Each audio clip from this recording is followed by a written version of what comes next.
Hello, beautiful people, and welcome to Drawing Down the Dragon. I'm Snappy, and thank you for joining me for our show Unbox and Explore. And today we're going to be digging into Taro as Color by Ithell Colquhoun. This is going to be so fun. I'm really excited to be digging into this particular deck here. I was gifted this particular deck by my dear friend and moderator on the channel, Gandhi. And I'm really excited to dig into this particular deck with you and to discuss the great British occultist Ithell Colquhoun. Ithell Colquhoun, who made this particular deck, the Tarot as Color. Ithell Colquhoun, who made this deck, the Tarot as Color, was a really incredible occultist who was born at the turn of the early 1900s, 1909, in Sri Lanka, British India, but was raised in England where she grew up. And she took an early interest in the occult.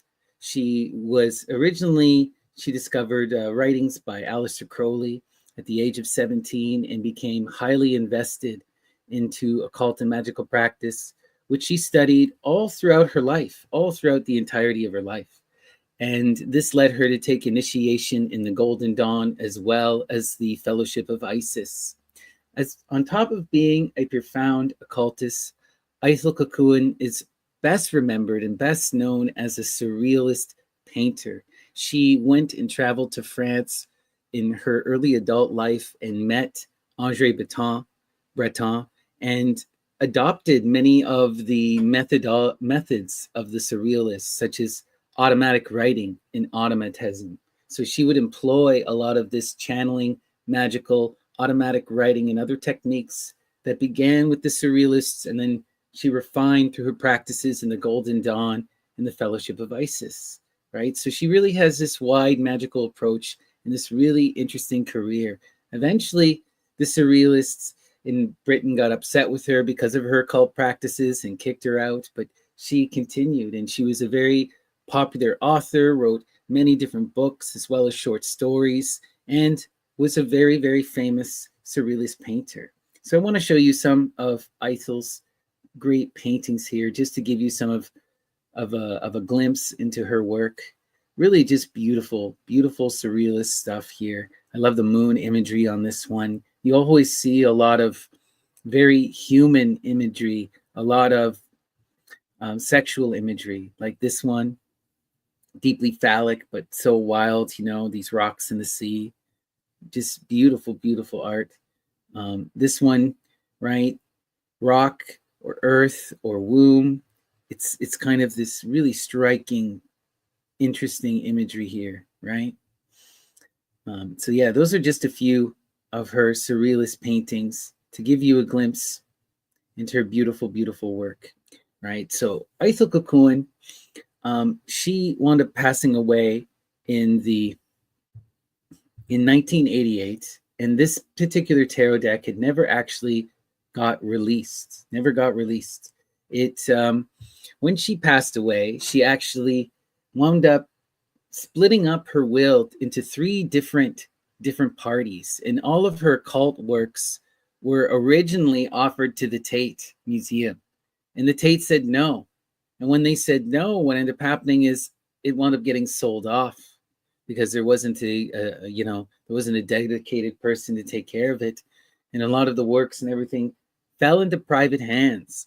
And then through the dedicated practice of scholars, art historians, and magicians, people reassembled all of this work.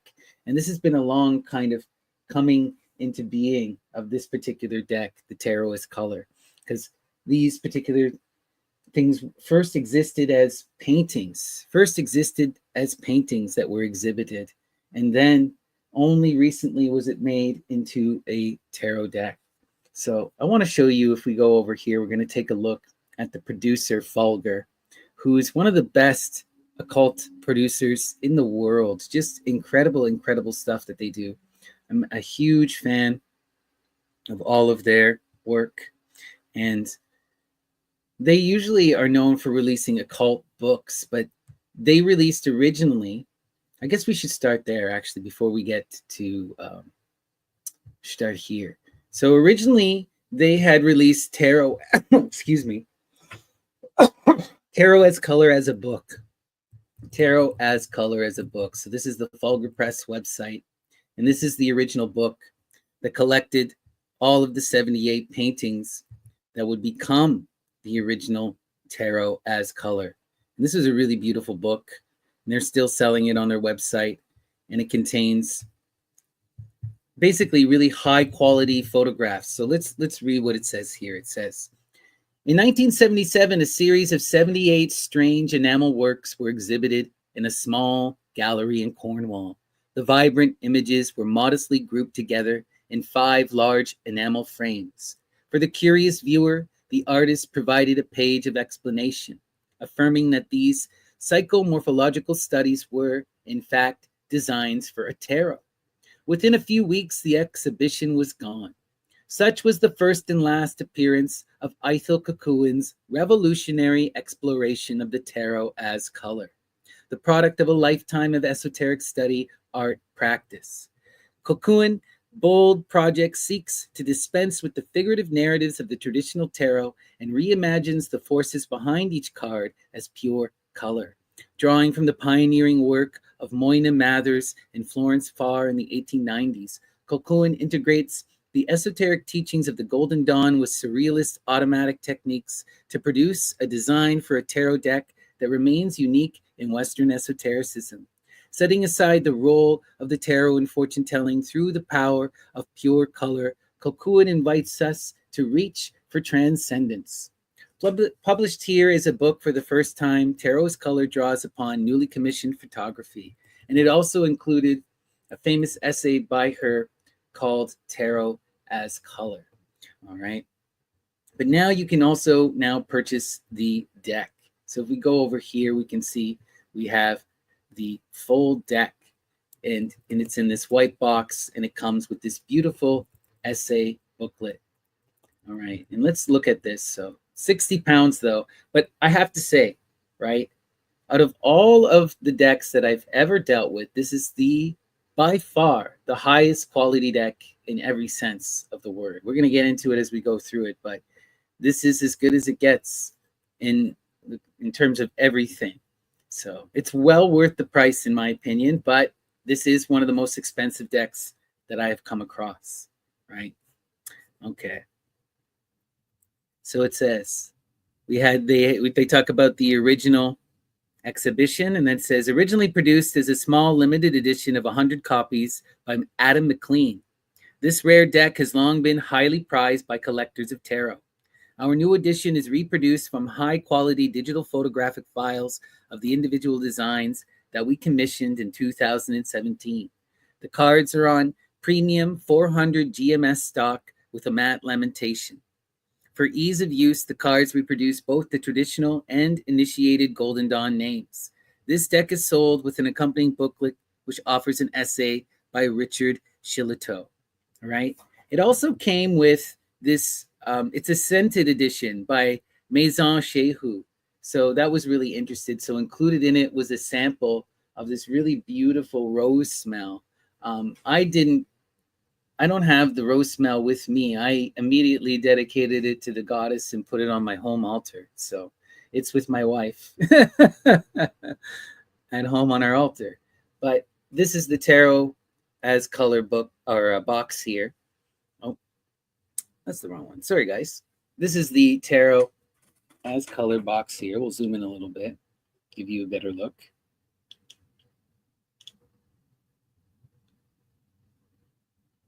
Right. Really just an awesome, stunning hardcover box. Really good weight to it. When you open it up, there would have been included the little scent. And also we have here this booklet. This beautiful booklet, which has for us all of this. Let me try and get the light here. Why is it being so terrible? All right. We have this great booklet here, right, in gold and in white. And it has that beautiful essay by Richard Shillitoe, which I'm going to read for you guys. So we'll read for you the essay here, and we'll take a look at this awesome booklet. All right. So it says, after I had completed the pack I saw some slides showing nebulas in outer space and the birth of stars. These recalled my designs and confirmed my conviction of their cosmographic function. Wow. So that's a quote from Ithell right at the beginning, right at the front of this book, about how originally, she wasn't intending to paint them as nebulas, but she recognized the similarities after seeing beautiful pictures of nebulas. Love it. Okay. So let's see here. Seeing all the way back, seeing all the way down. Richard Shillitoe.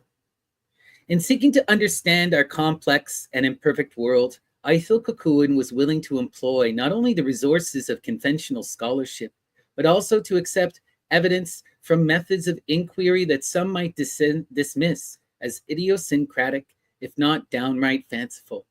It was this willingness that allowed her to write a biography of the occultist MacGregor Mathers without feeling the need to limit herself to verifiable facts. She learned, for example, through the evidence of seership, of a manuscript, of his unknown poems, written, as she specifically reports, by his own hand in ink with red capitals.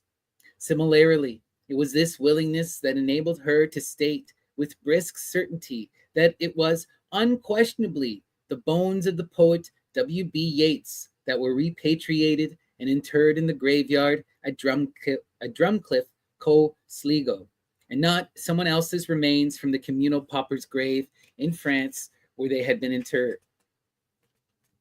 Because his emanation still lingers there unmistakably. And it was this that enabled her, when visiting prehistoric sites in Ireland, to bypass archaeological expertise and unravel the purpose of these ancient structures by using my own morphological intuitions. Alongside investigative methods such as these, she was comfortable with a more orthodox academic approach to the advancement of knowledge. As a result, Colquhoun's writings are as much the fruit of time spent in archives, libraries, and correspondence with others as they are the outcome of her personal intuitions, divination, and insight. In her eyes, both approaches are necessary. The intellect alone is not sufficient, and something akin to what she often termed the automatic faculty is also needed. By this, she meant the achievement of some degree of dissociative state, thereby releasing her mantic or divinatory powers, and so revealing things that are hidden from ordinary perception. As we might therefore expect, when she turned her mind to the systematic study of the Taro in the 1960s, she used all the investigative tools of inquiry, academic and esoteric, at her disposal. The immediate impetus for this period of concentrated scrutiny of the Taro was her membership of Tamara Borkun's Order of the Pyramid and Sphinx, a driven and therefore divisive figure. Borkun's background lay with the Golden Dawn tradition, but like many occultists, she was active in other spiritual spheres as well. For example, in 1973, she was consecrated into a heterodox Christian group, the Rosicrucian Leanings, the Templar Church of the New Covenant, and ordained as a bishop 2 years later. As a member of the Fellowship of Isis, she undertook to venerate the Divine Mother, and as a long-standing Freemason, eventually answered to the name and rank of Son Excellent Seremissi la Comtesse Tamara Rakosi Paleogina Borkunn, most powerful sovereign, grand commander of the Order of Ancient, Free, and Accepted Masonry for men and women, before ill health forced her to resign in 1982. For her own part, Colquhoun spent a lifetime seeking out spiritual groups in her hunt for a genuine tradition, and a teacher in whom she could have faith. Whilst several filled that role for a while, her satisfaction was never lasting. Reflecting on this, she wrote, "Where am I? A lost soul indeed. Is there an alternative to the back parlor meeting, the earnest speakers with their dilute message?" Before asking wistfully, but perhaps a little self-pityingly, "Do I have to found a new religion beside all my other work?" But she never did, and it is difficult to see how, with her restless, searching nature, she could ever have been satisfied by a single path. For nearly a decade, however, Colquhoun and her order provided a major focus for Colquhoun's need for collegiate and spiritual activities. Before relations cooled and Colquhoun resigned her membership. The date of the foundation of the Order of the Pyramided Sphinx is unclear, but a former member recalls Colquhoun being a regular attendee at Friday meetings in Colquhoun's lodgings in Frognall Lane, London, from 1962. This is rather earlier than generally accepted. Timothy D'Arch Smith, who devotes a chapter of his reminiscence to his membership of the order, gives a date of 1963 for Tamara's arrival in London from North America. But my correspondent, who was still a schoolboy at the time, is adamant it was earlier. Study of the tarot was an important part of the order's activities, and Colquhoun expected that members would draw and paint their own cards. In this, she was following in the footsteps of Paul Foster Case, the founder of the builders of the Editum, Bota, and a one-time initiate of the Golden Dawn. Case and Colquhoun shared the entirely reasonable view that the mental acts of becoming familiar with the iconography and appropriate hues, combined with the physical acts of drawing and coloring, would lead to the development of an intimate and deeply personal bond between the student and card. I have seen examples of my informant's cards. His were based on the Marseille pack, but none of Colquhoun's. Perhaps this was when she had hand-colored her copy of the Bota pack. If so, one wonders what became of it, and for that matter, the other packs she is known to have owned, including the much-prized French example that had once belonged to her cousin and mentor, Edward Garstin. Colquhoun's analysis of the tarot was intense. Every Friday evening for a year, from February 1967 to April 1968, she meditated on one of the trump cards, starting with the Fool and working through them systematically one by one. Even though her sessions typically lasted for up to 2 hours, this was not always sufficient for her work on a particular card to be completed, and it had to be carried over to the following week. Her preparations and meditations closely followed Golden Dawn practices. The most accessible description of these is the so-called Flying Roll 4, which cites as a work example study of the Empress card and its exploration on the astral plane through spirit visions. According to the Flying Roll, after a period of stillness, meditation, and the performance of a preparatory ritual, the practitioner begins to study the chosen card by reflecting upon such aspects as its symbolism, its coloring, its appearance in different packs. Following this, the application of reason, the explorer then bypasses the intellect and moves to a subjective method of inquiry by stepping imaginatively into the card to begin symbolic astral travel. Even though Colquhoun was alone in her cottage in Cornwall for these sessions, she knew she was part of a group in which others, although physically distant, were also at work. Occasionally, she got her days confused or felt unwell at the regular time and had to catch up on another day. At such times, she complained of a sense of both psychological and physical isolation, lacking the protection usually provided by the group she felt exposed. Colquhoun made detailed notes of her meditations. They are full of rough sketches and were clearly written in haste as soon as the session ended, presumably for fear of forgetting what she had just experienced. Some she said to Colquhoun, who usually responded with comments and suggestions. Colquhoun herself made formal and more structured notes on many of the major arcana and circulated them to her members. They have been published as being by Colquhoun, in which my view they are not. As a scientist keeps a laboratory notebook in which to track her experiments, Colquhoun's record constitutes an unfolding history of her study of the cards, totaling over 20,000 words. It is a substantial document. Having noted the date, time, location, weather, phase of the moon, and performed her preparatory rituals, she began with the description of the card she was studying, noting differences where they exist between each pack. Despite her misgivings over the inaccuracies, impoverishments, and distortions that A.E. Waite had introduced into the designs of the Rider-Waite-Smith pack. This was the one Colquhoun first turned to for analysis.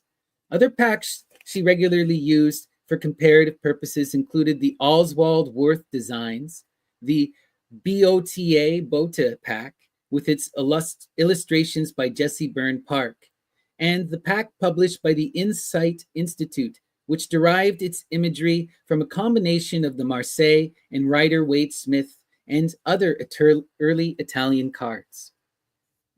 She recapped the generally accepted attributions of the chosen card using Crowley's Liber 7-7 as her basic text, but querying them when she noted inconsistencies or things that seemed to her to be mistaken or erroneous. She then extended her discussion typically to include relevant Celtic mythology, which she termed the Arthurian cycle or the Graal legend. When traveling within a card, she took care to record the full sensory impact of her journey, describing not just what she saw and heard, but also, most importantly, the aromas and the changes in the ambient temperature. Most importantly, at one minute, she might be roaming within an open landscape with wide vistas. At another, she might be shrinking dramatically in size, as when, whilst exploring the interior of the Justice card, she was able to enter the bell-shaped velvet purple blossom of a gloxinia plant she encountered. Looking about her, she realized that its stamens were particularly striking. Analyzing this subsequently, she pointed to an obvious symbolic interpretation. Perhaps, she concluded, her vision provided a gender balance to Crowley's phallic interpretation of Justice's sword and scales. On the other hand, she did not always understand the things she saw, being defeated several times by symbols, forms, or spoken words.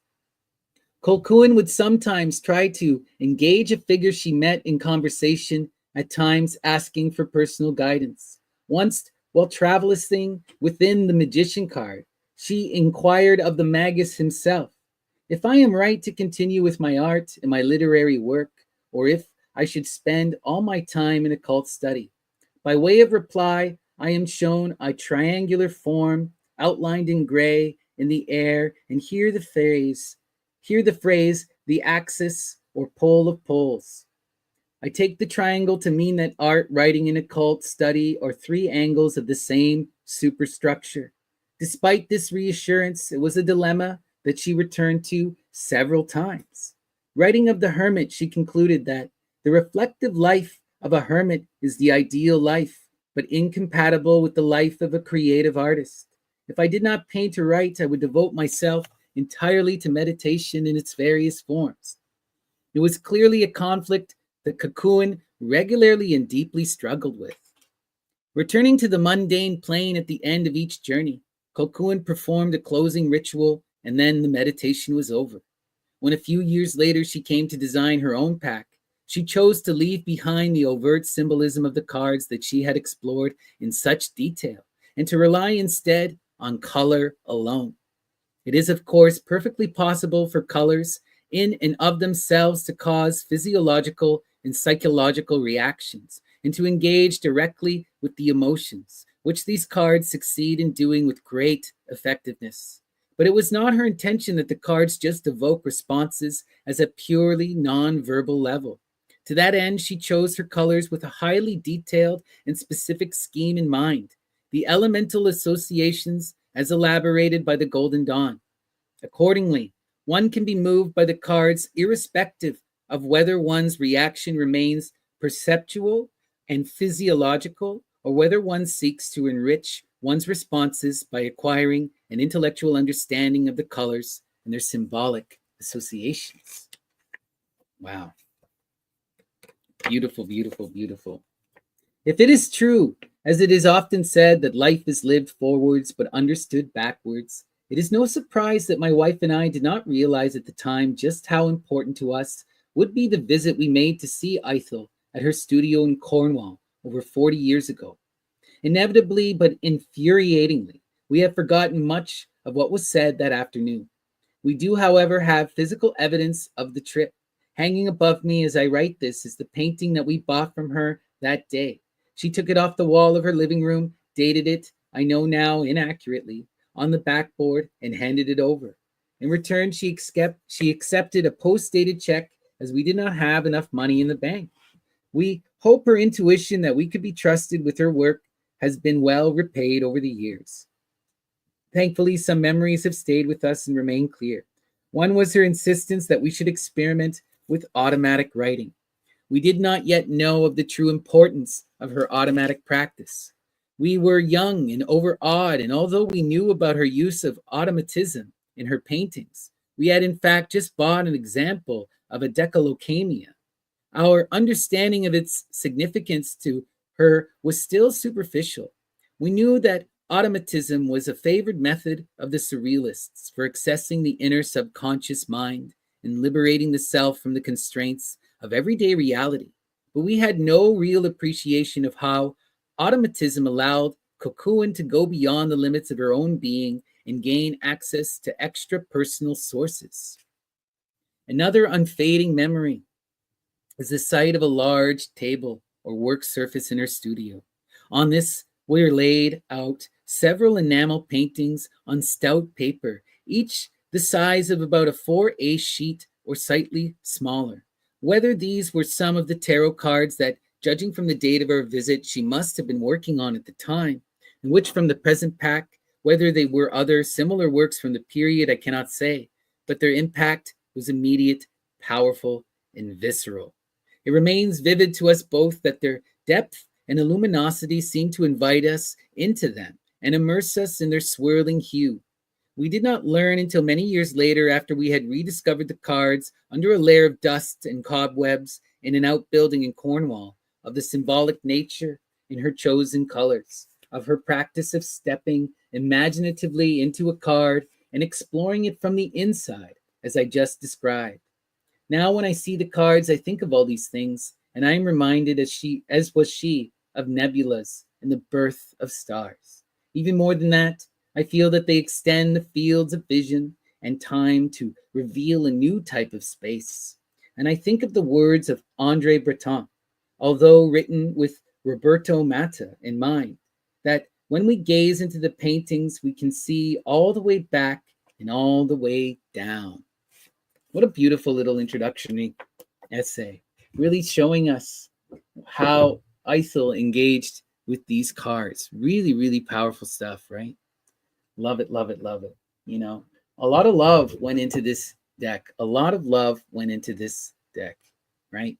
And before we get into the deck proper, I went digging and tried to find some of Ithell's magical writings. And I was really fortunate.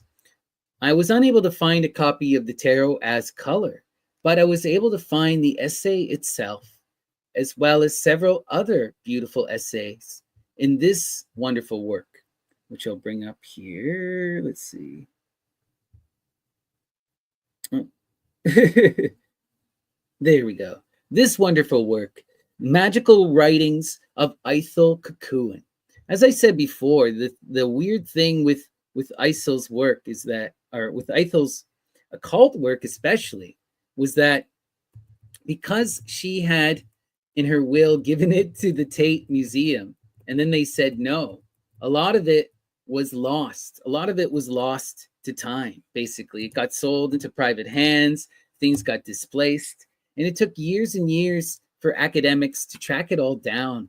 And there's still potentially a lot that has never been fully revealed, never been fully documented and shown to any of us, right? So what I want to do for you, though, is we're going to read a couple of these essays that she has written. First is Tarot as Color. Then we have an introduction to the tarot. And then we're going to go through the major arcana, and we're going to read her description for each of the major arcana cards. So we're going to have some fun here, and we're going to, after that, go through the minor arcana. She doesn't include, I haven't been able to find her description of those, but we'll get a good view of everything and have some fun. So let's start out by reading this here, the Magical Writings of Tarot of Ithell Colquhoun her essay, The Taro as Color. Okay. All right. The design for a tarot pack is both personal and traditional. It renders the essence of each card by the non-figurative means of pure color, applied automatically in the manner of the psychomorphical movement in surrealism. The pack is traditional in following instructions drawn from the texts of the Hermetic Order of the Golden Dawn. It is, however, distinct from the figurative pack evolved in the order's early days by MacGregor Mathers and his wife Moyna for the use of their students. The more advanced among the latter received the initiated titles of the cards, which illustrate their character as meditation glyphs.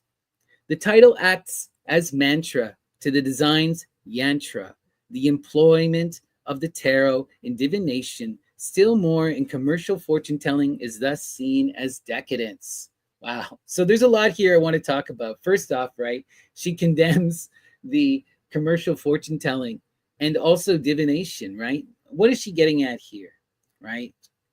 Is this idea that the tarot is not intended for divinatory use, right? It's not really a divinatory work. What it is, in fact, is a work of manifesting the templum, the unfolding of reality through the Kabbalistic tree of life, right? Uncoding of great secrets, giving you gateways and portals into the divine and into the beyond, connecting you to the unfolding of all life.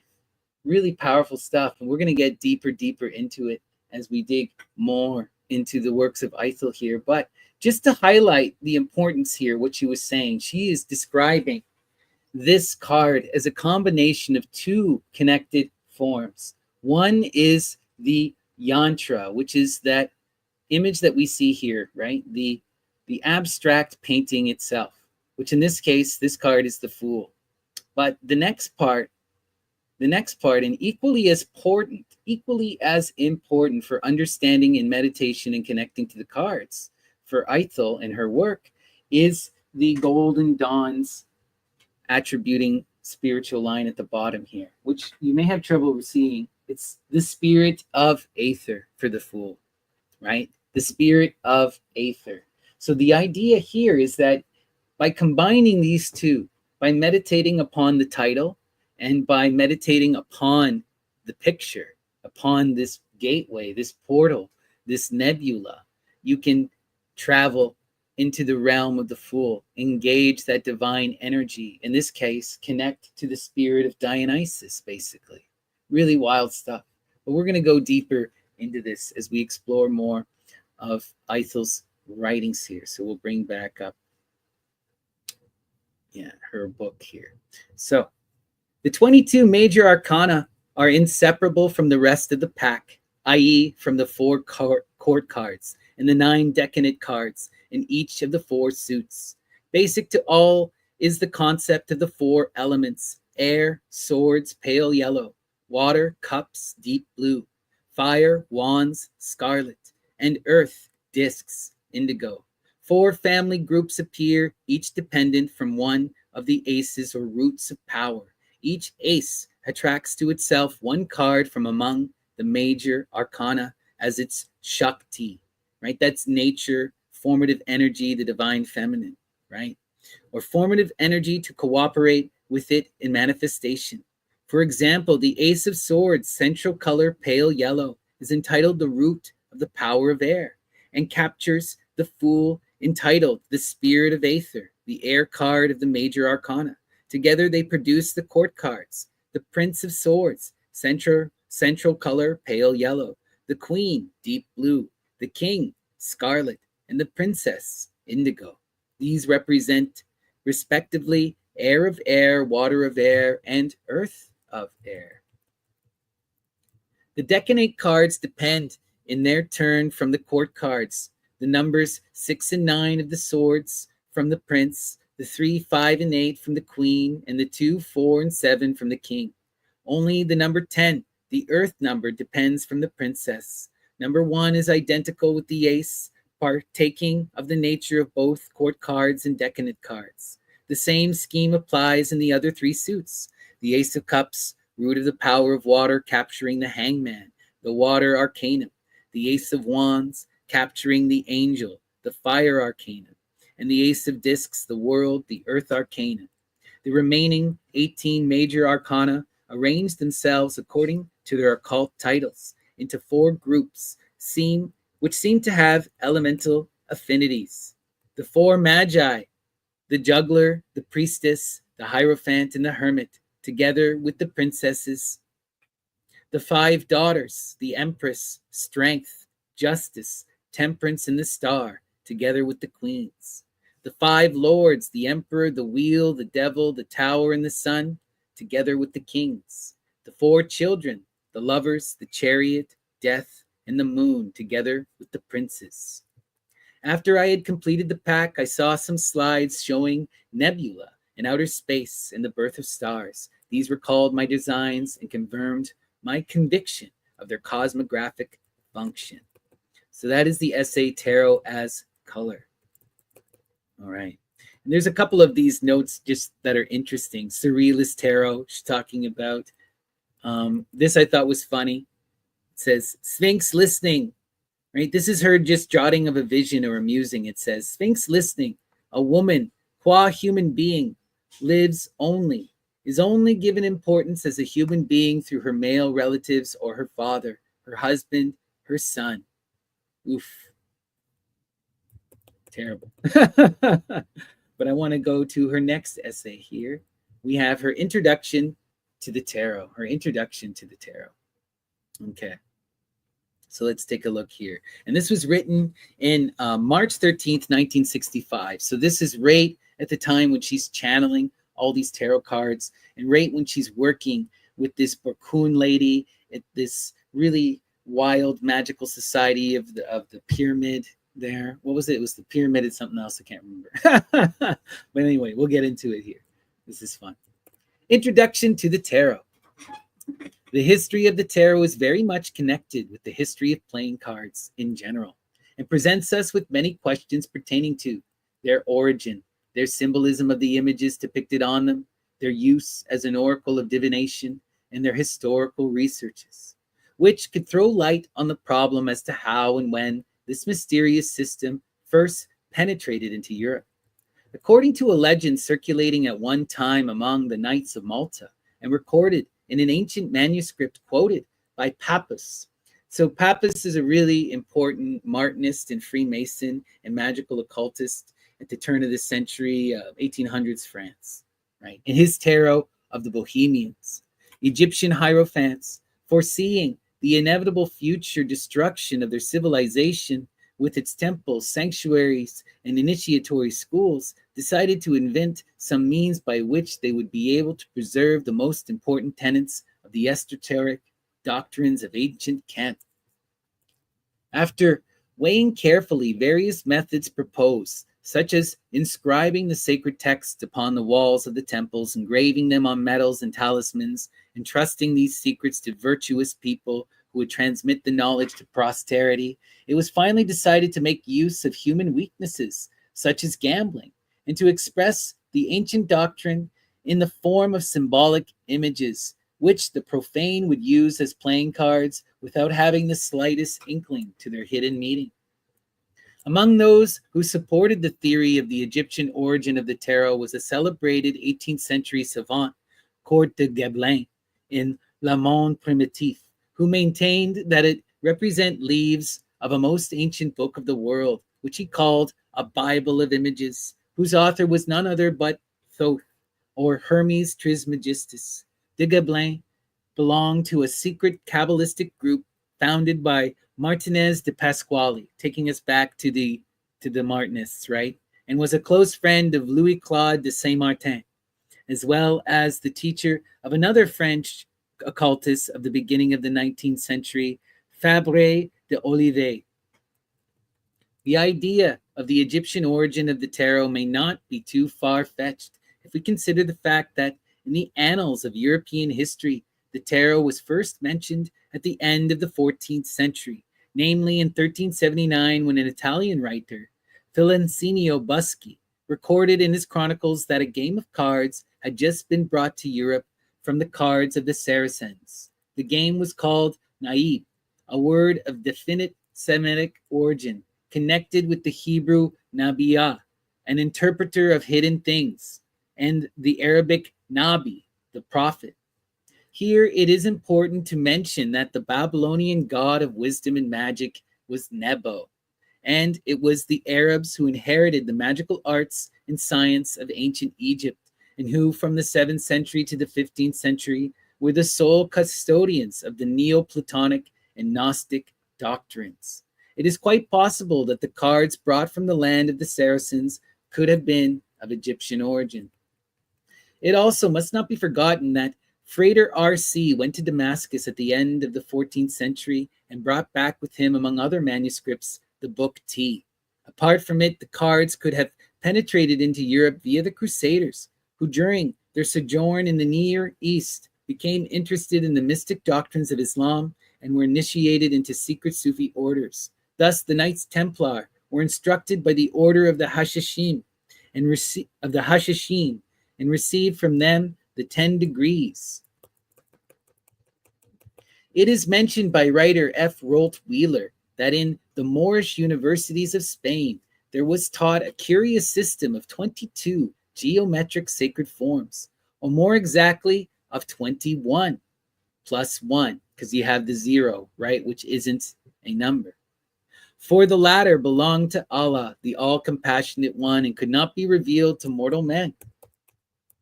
It was about the same epoch that the mysterious alchemist and hermetic philosopher Ramon Lull mentioned in his writing a philosophical machine which could answer the most abstruse questions. It consisted of diagrams, figures, and algebraic formulae, as well as of special rotating discs. Lull, 1235 to 1315 AD, traveled extensively over the Near East and North Africa, and it is possible that he had seen the tarot long before its first appearance in Europe in 1379.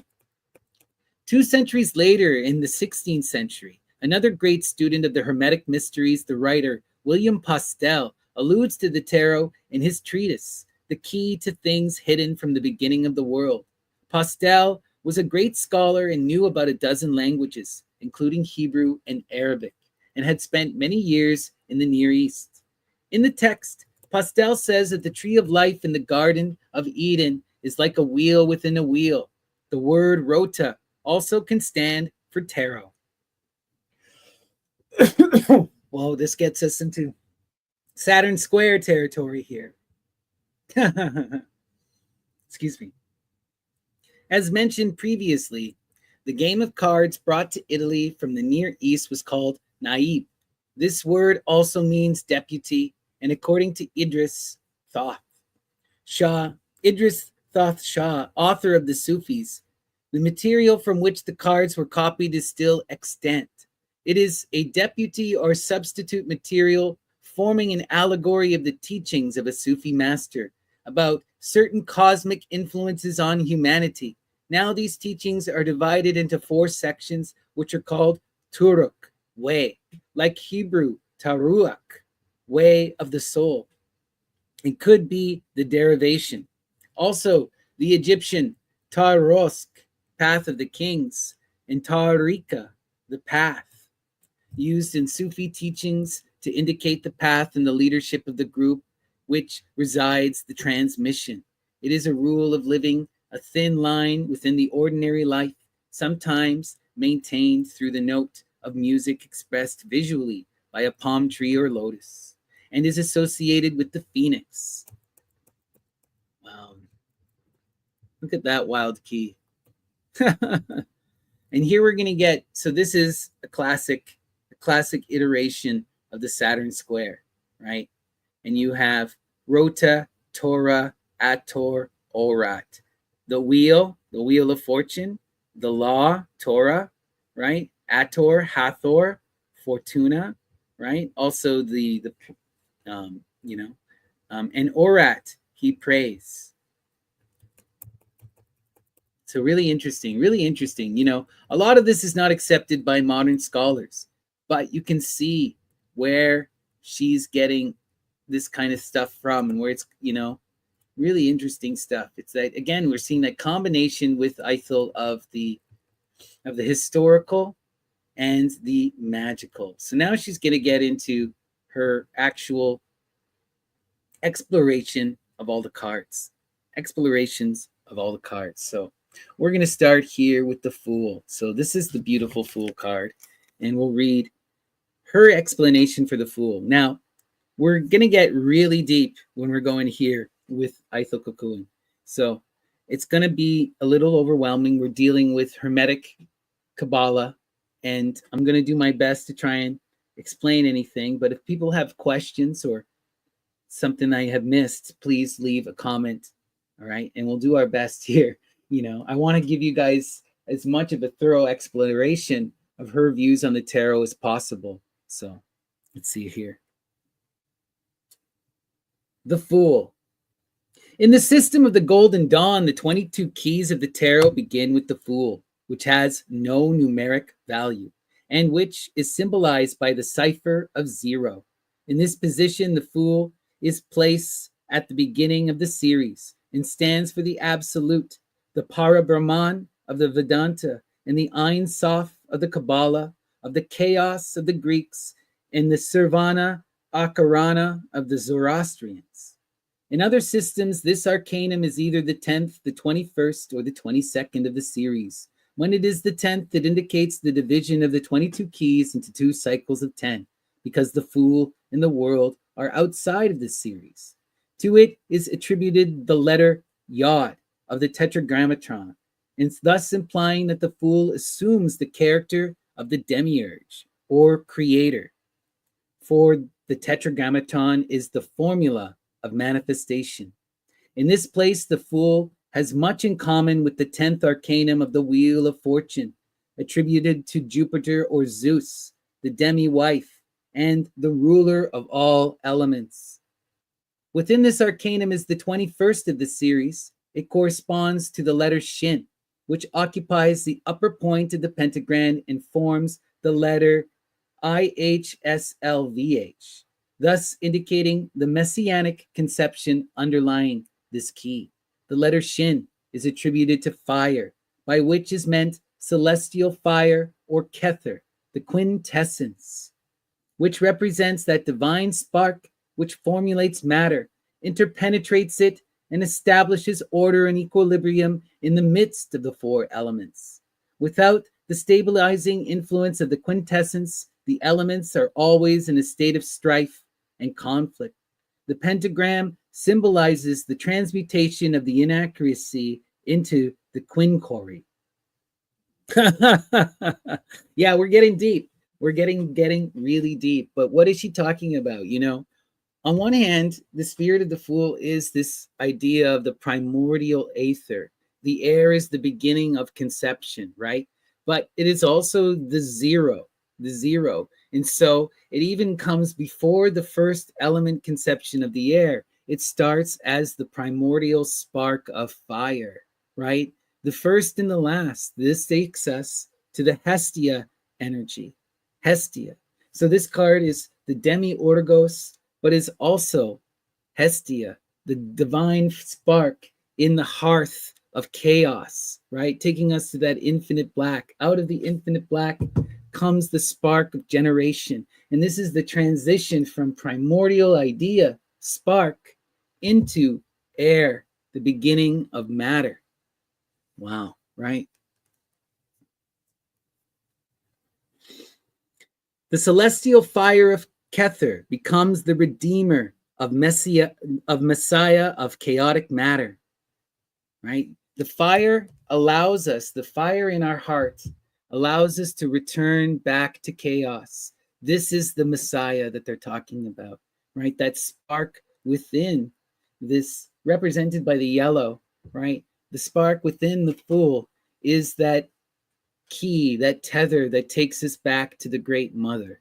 This is the true Christ energy that according to the salvation, the soteria energy, right?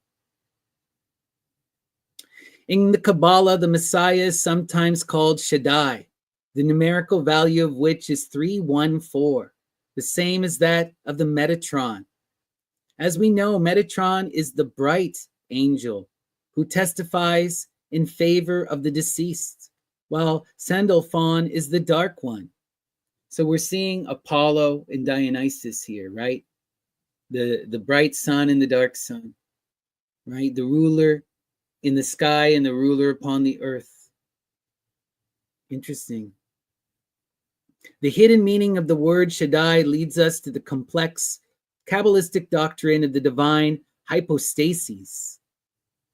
The first manifestation of Ein is in the Ein Sof, the second in the Ein Sof and the divine hypostasis of this state is Kether.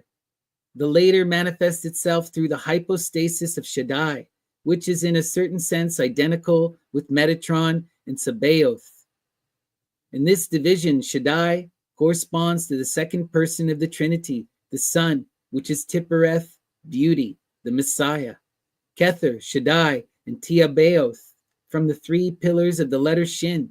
In Hebrew, Shaddai means sometimes a holy mendicant, begging alms at the portal of the temple, carrying with him a bag and holding a staff like a classic cynic.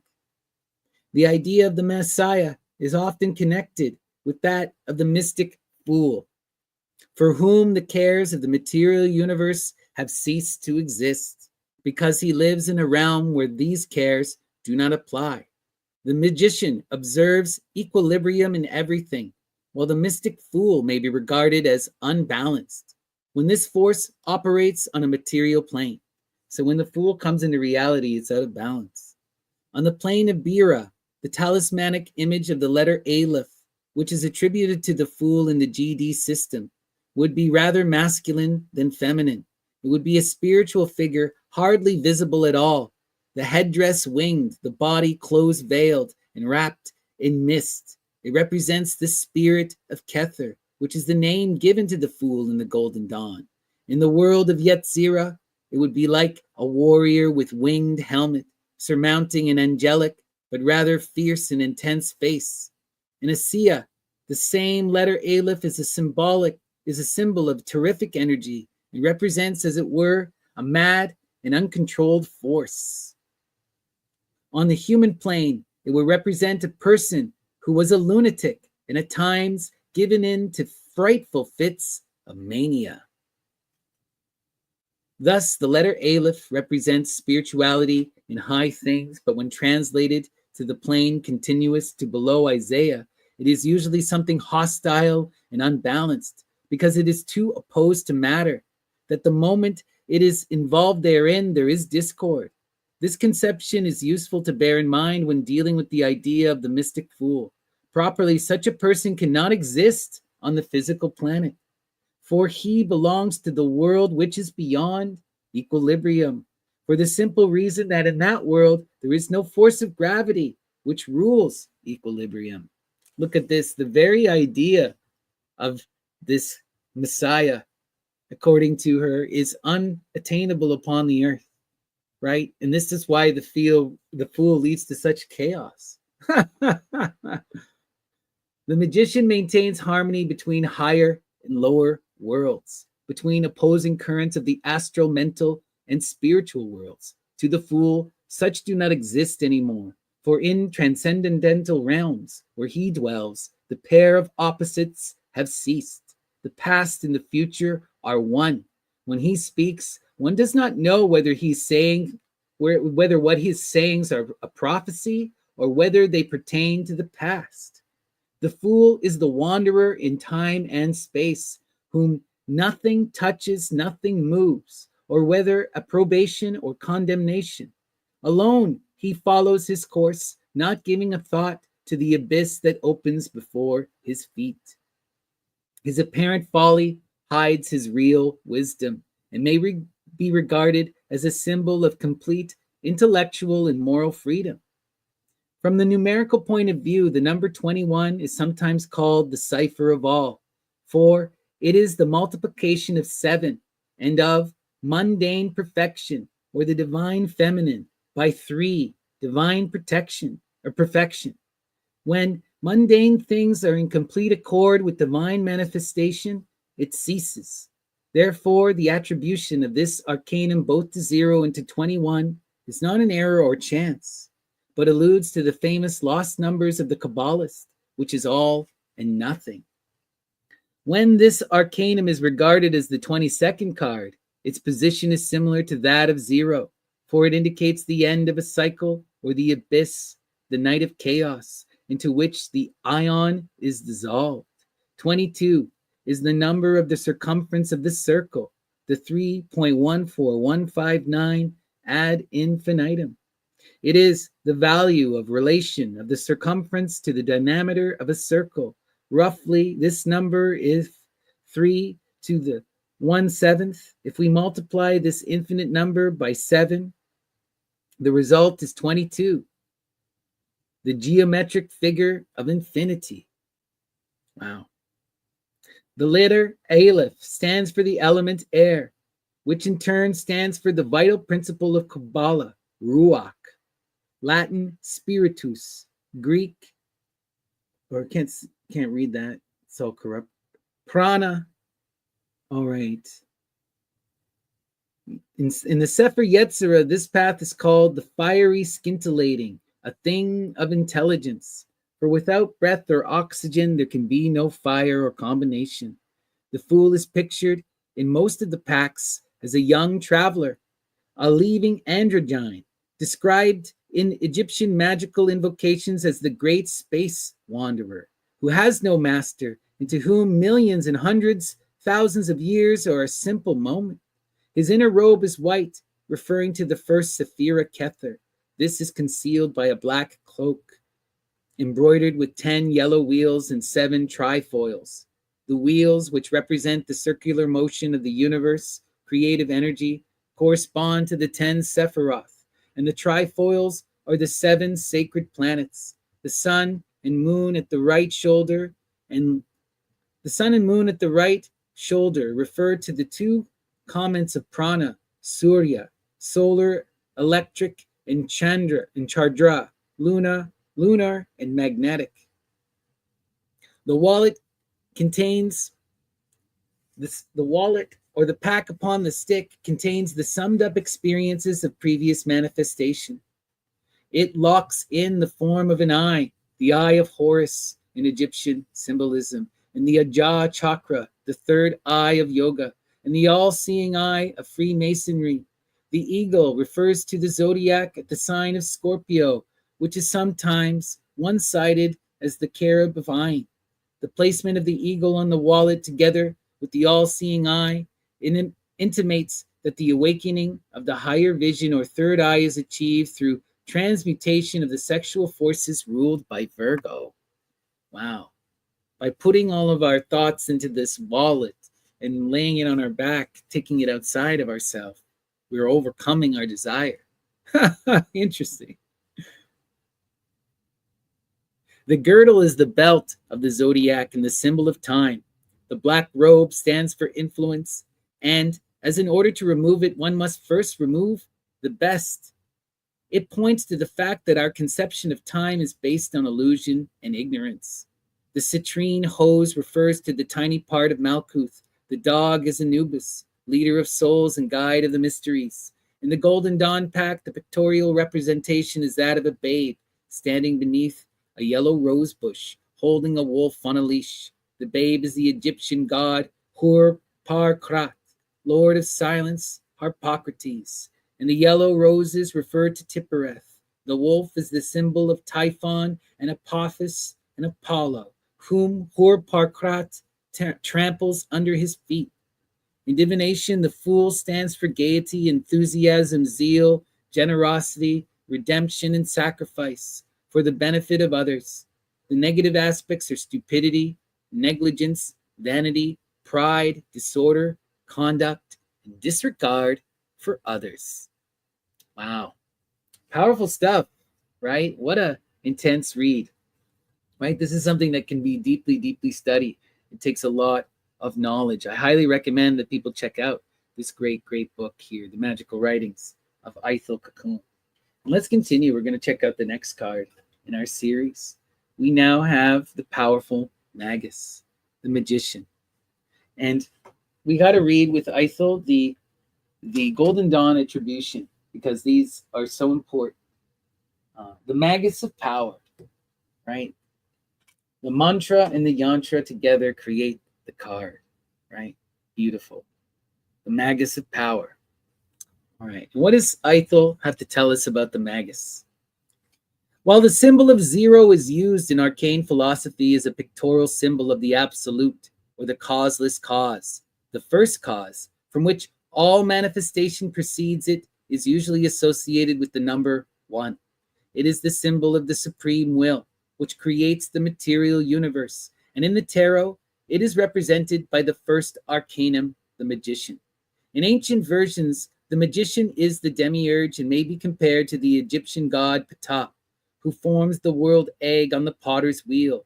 In the abstract sense, the magician may be regarded as the master of illusion, the juggler manipulating the magnetic world, the prince of this temporal universe. The letter Beth is assigned to this arcanum, meaning a house. House building was regarded as a part of the Hermetic science in antiquity, for it represents an application of geometry and architecture, and this idea is preserved in the rituals of Freemasonry as a tectonic art. In the ancient operative guilds of Freemasonry, the tectonic art was defined as the science of building temples and other important structures, and working in stone in accordance with the ancient usages and established customs of the guild. This art was presided over by the priests of Thoth, Hermes, patron of magicians and worker of miracles. That is why the astrological attributions of this key is the planet Mercury. In the Sefer of Yetzirah, the path assigned to the letter Ayin is called the intelligence of transparency, in the sense that it lets the light shine through. The idea of transmission exemplifies one of the functions of Hermes as the transmitter of the messages of higher divinity. There exist many pictorial representations of this arcanum, and here is a description of one which was employed at one time in an old occult school of France, later before World War I in Russia. A figure of a young man is standing before a massive altar of gray stone in the form of a white cube. The background is formed by a dark red curtain, which, partially drawn, reveals a winding stairway leading into a subterranean vault. The magus is standing on a golden carpet embroidered with golden laurel leaves, his brow encircled by the uraeus of Egypt. He wears a layman in the form of a Maltese cross. In his uplifted right hand, he holds a golden scepter surmounted by the following scriptured symbol. A turtle is resting on the head of a snake, which is entwined around the wand. 3 white elephants are standing on the back of the turtle, and they support a sphere surmounted by a pyramid of 7 steps. A golden triangle is placed on the step of the uppermost step of the pyramid. Wow. Note, the coloring here is in contrast to the Sephirotic coloring from this arcanum. Yellow, flash equal violet, purple flash equal greenish yellow, gray flash equal black or white, indigo rays flash equal amber yellow. Sometimes in more recent and conventional representations of the magus, the altar is a tripod, the 3 legs of which represent the 3 alchemical principles of sulfur, mercury, and salt, which equate with the 3 pillows of the tree of life, Ionic, Doric, and Corinthian. They correspond to the 3 orders of architecture. The form implements are the implements of the 4 suits of the tarot, or wands, cups, swords, and pentacles, corresponding to the 4 worlds. Thus, the pentacle symbolizes the physical body, its necessities and material desires. The cup represents the astral body, the emotions. The dagger or sword, the mental body, the reason and the abstract or highest mind. And the wands, the spiritual body, the vehicle for divine will and the higher powers of magical knowledge and erotic power. Every true magician knows that all his practice has a mathematical, asymmetrical basis. He uses formulae and diagrams in his practical work, which in one of its aspects deals with the building of the house of personality as a fitting temple for the dwelling of the immortal self. The Magus is about the cultivation of the self, the turning the self into the templum, and to make it a house for the birds, for the nymphs and the spirits, right? To welcome the great goddess in and to allow her to sit upon the throne in your hearth. Wow, wow, wow.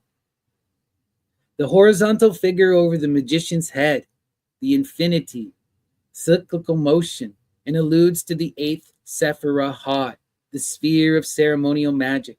The roses represent the pentagram and the lilies the hexagram because of their number of petals, 5 and 6 respectively.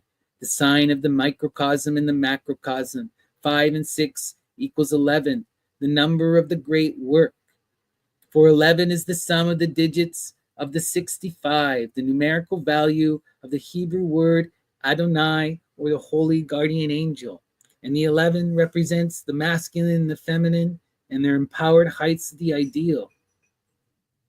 Attributions for the magician are Egyptian god, Thoth, primal, monkey, bird, the swallow.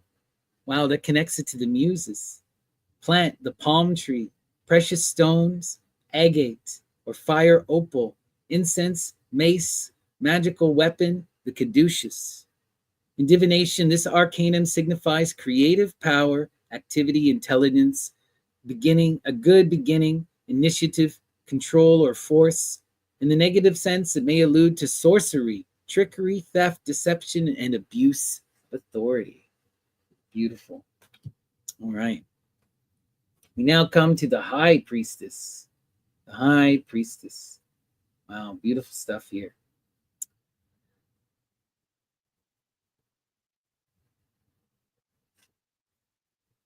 Okay. The high priestess is the camel in the sign of the sacred arcanum of the Taro, the priestess of the silver star. As camels are used for transportation, one of the aspects of this card is associated with the idea of travel, communication, and commerce. The camel is the ship of the desert, and the moon is the ship of the sky. One of the oldest symbols for an ark or a boat is the lunar crescent. The moon is the celestial body assigned to this key. In the Sefer Yetzirah, the body of formation, the path of Gemel, is called the uniting intelligence, as it is the bridge to Tippereth, beauty, the abode of the highest self, and to Kether, the eternal nomad. It is the path that goes beyond the abyss, where Doth is situated. The high priestess sits within the portal of the temple, in front of the veil suspended between the two pillars. The veil is the symbol of primordial matter, or the web of the universe. It is the self repositioning as exemplified by the symbols depicted on it. Pomegranates, symbols of fertility, and palms of fire and wisdom, Hermes. Palm and phoenix equal the same word in Hebrew. These pillars in esotericism are known as those of Enoch, of Hermes, and of Solomon, of which, according to tradition, that legendary patriarch embedded in hieroglyphics secret teachings of the antediluvian times. This idea is preserved in modern Freemasonry, as the archives of the Masonic lodges are often hidden within two pillars that stand at the porch or entrance of King Solomon's temple. The high priestess sits on the cubic stone, symbol of matter, manifestation, and salt, because salt stabilizes in the form of a cube. Now the cube has 6 sides, 8 points or corners, 12 boundary lines, making 26 number of the tetragrammatron. Her headdress illustrates the 2 phases of the moon and the 3 goddesses of Isis, Hathor, and Nephthys. Her robe is blue-white, suggesting coldness and misfortune, which are astrological properties of the moon, associated with the element of water, Tatva, and the crescent silver star. She holds a scroll with the word Torah depicted on it, Hebrew for law, and has many permutations, Rota, Taro, Atar. The scroll stands for the Akashic rewards, that book of events, the pages of which contain records of everything that has ever taken place in the history of this planet, as well as the past events of the whole cycle of manifestation. Everything that occurs in this universe is indelibly imprinted on the ethers of space, and therefore these are the mechanisms through which the law of karma is accomplished by rescinding entities.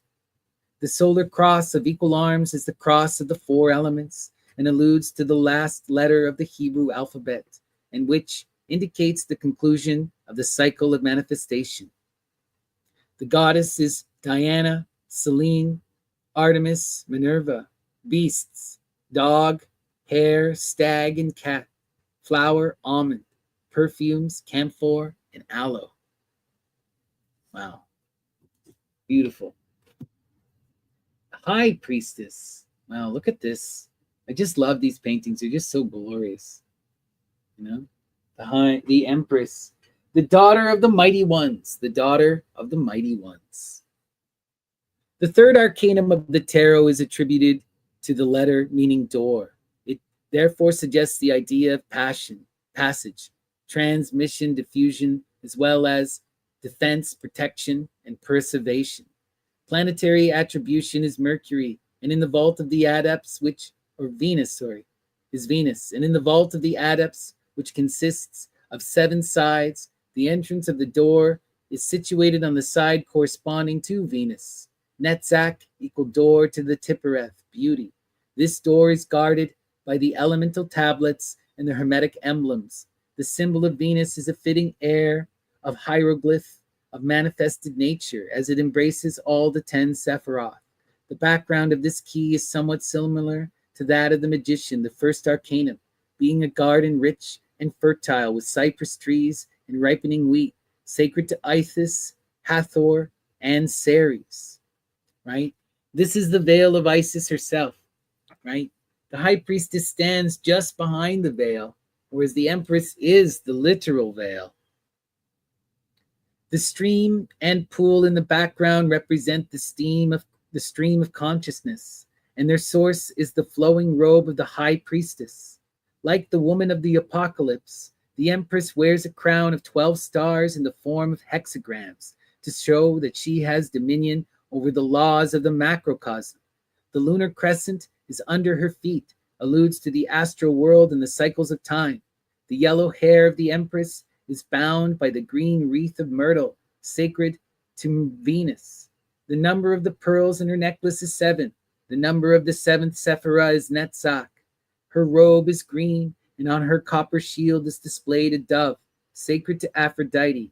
The Yetzirah text attributed to the path is the luminous intelligence, which, in a certain way, coincides with the idea associated with Venus being that of Lucifer, or the true light bringer. Venus is Lucifer, the true light bringer. Love it. Egyptian deity, Hathor, and certain aspects of Sekhmet. Greek deity, Aphrodite, Demeter. Hindu, Lakshmi. Animals, dove, turtle, swan. Planets, plants, rose, carnation, violet, and myrtle. Precious stones, emerald, ruby, turquoise. Perfume, red sandalwood. Instrument, a girdle. Hathor, widow, Ptolemaic. The interstices of which are formed the Hathor columns. To the left, the serpent of the south surmounts a papyrus column, symbol of the strength, and to the right, the serpent of the north surmounts another papyrus column, on which is carved the lotus pattern, symbol of divine birth. To the east or in the north, since both orientations are traditionally linked, the formula is west and south, east and north. As the name Hathor means the gate, on her headdress are 7, corresponding to the 7 houses of her celestial mansions, the 7 sacred original planets. The serpent symbol occurs in each doorway, illustrating the protomy of the growth of each house. The tomb of Ramesses VI. The serpents guard the gates, as they are pictured doing so in the Book of Gates in the tomb of Ramesses VI, where serpents guard 12 gates. See also the Egyptian Book of Caverns. Hathor is the great celestial mother, Her worship precedes the dynastic or historical period and appears to reach into the dim and deep obscure past, worshipped by the most primitive of humans as a cow. Hathor as protectress, there are 7 goddesses represented on the second tableau of the Book of Caverns. These 7 goddesses are not referred to as forms of Hathor specifically, but it is probable that they are Hathor, because each of them is a protectress. Each of them protects King Ramesses, but each has an attribute which suggests that she protects one of the 7 principles of the king in the netherworld, as there are 7 halls of caverns in the netherworld. It is possible each of the goddesses presides over one of them. She has 7 aspects, all which are her, and they all protect the king. Wow. The position of the goddesses in the Book of Caverns corresponds to the entrances of the Egyptian netherworld, which take place in Gemini. In the cosmic pattern of creation, the 12 horned goddesses, the Hore, right? Wow, the Hore, the Graces, emerge from non-manifestation into time. They are pictured in the Book of Gates over the serpent Apophis, thus, so to speak, at the entrance of the West at Gemini and Cancer. The 7 protecting goddesses appear to keep in the work of future transmission, leading to the rebirth of the initiate king.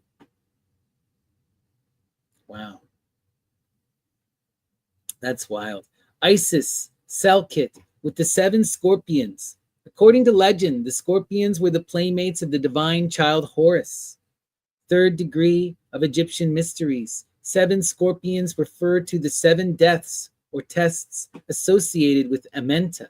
This mystery alludes to the birth of the young Horus and the resurrection of Osiris, the god Min, god of the bull, opposite of the scorpion. In the Mesopotamian tradition, entrance to Amenta was guarded by scorpion men. Wow. 7 spirits guarding the gates. Children of this great mother. Wow. Interesting. Aspects of this great mother. Wow. Next, we got the Emperor. Let's take a look. 4, the Emperor. Beautiful. The 4th arcanum of the tarot, corresponding to the letter He and to the 15th path of the tree of life, which connects Chokmah with Tippereth.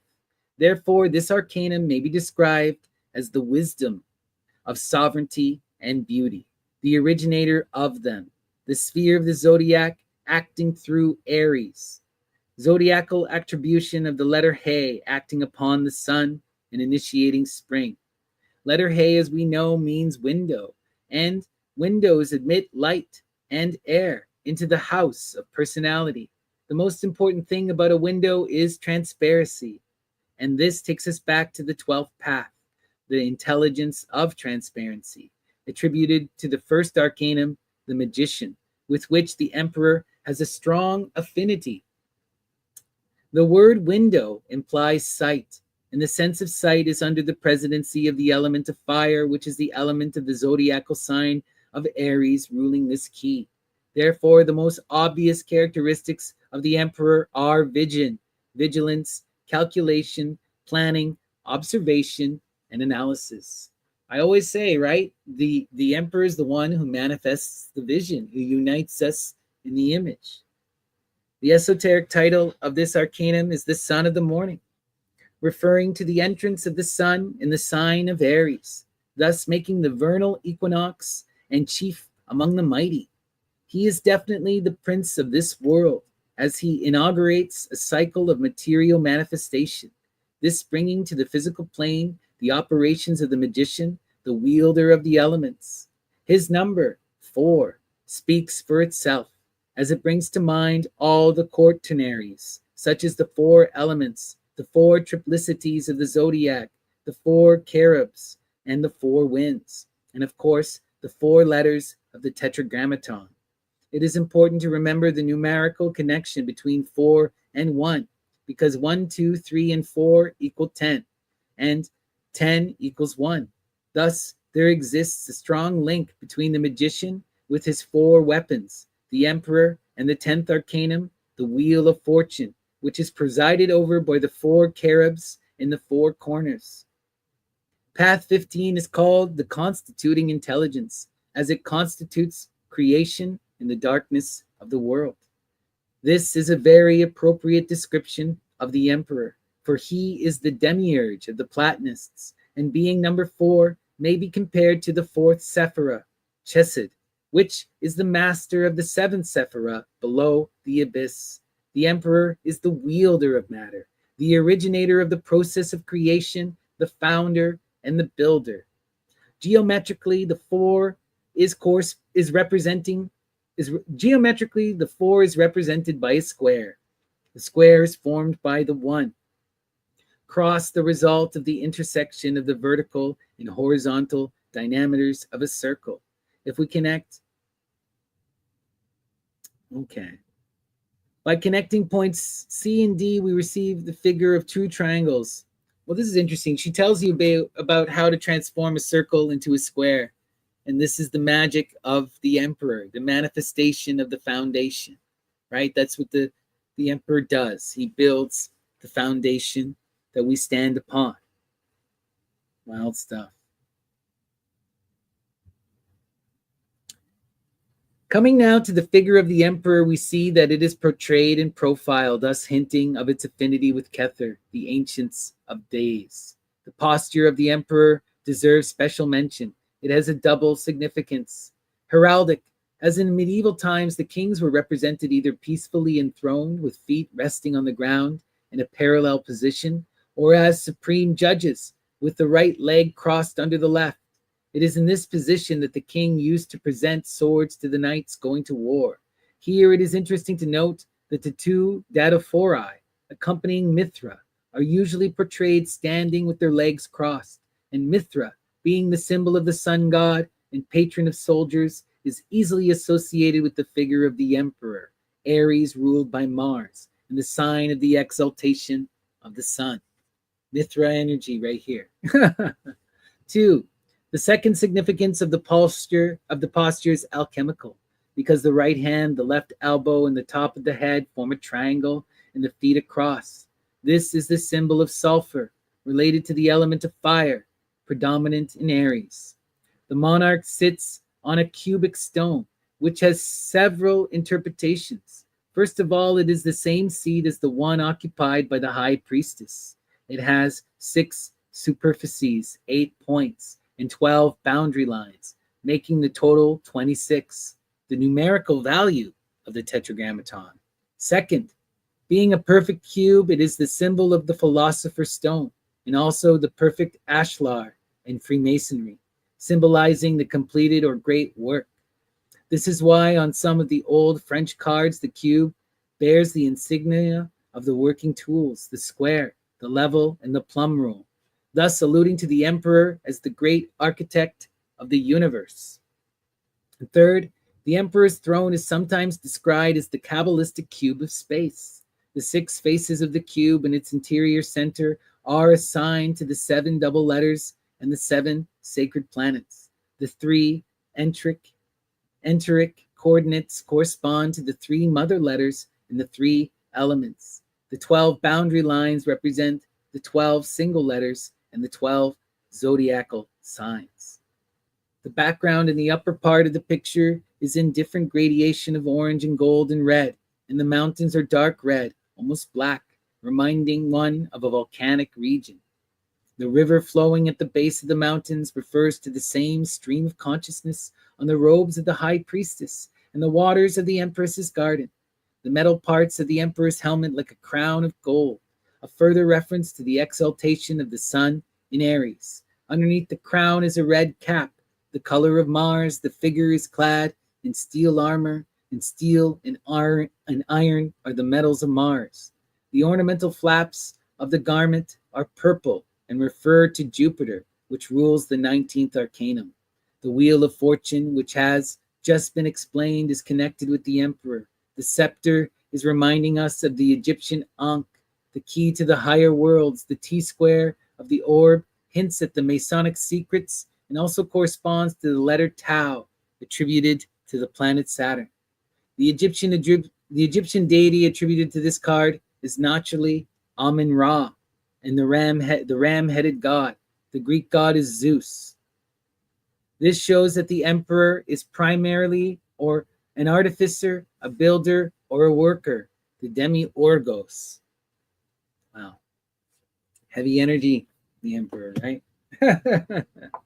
Let's take a look next. We got the Hierophants, the 5. And the Hierophant is the Magus of the Eternal.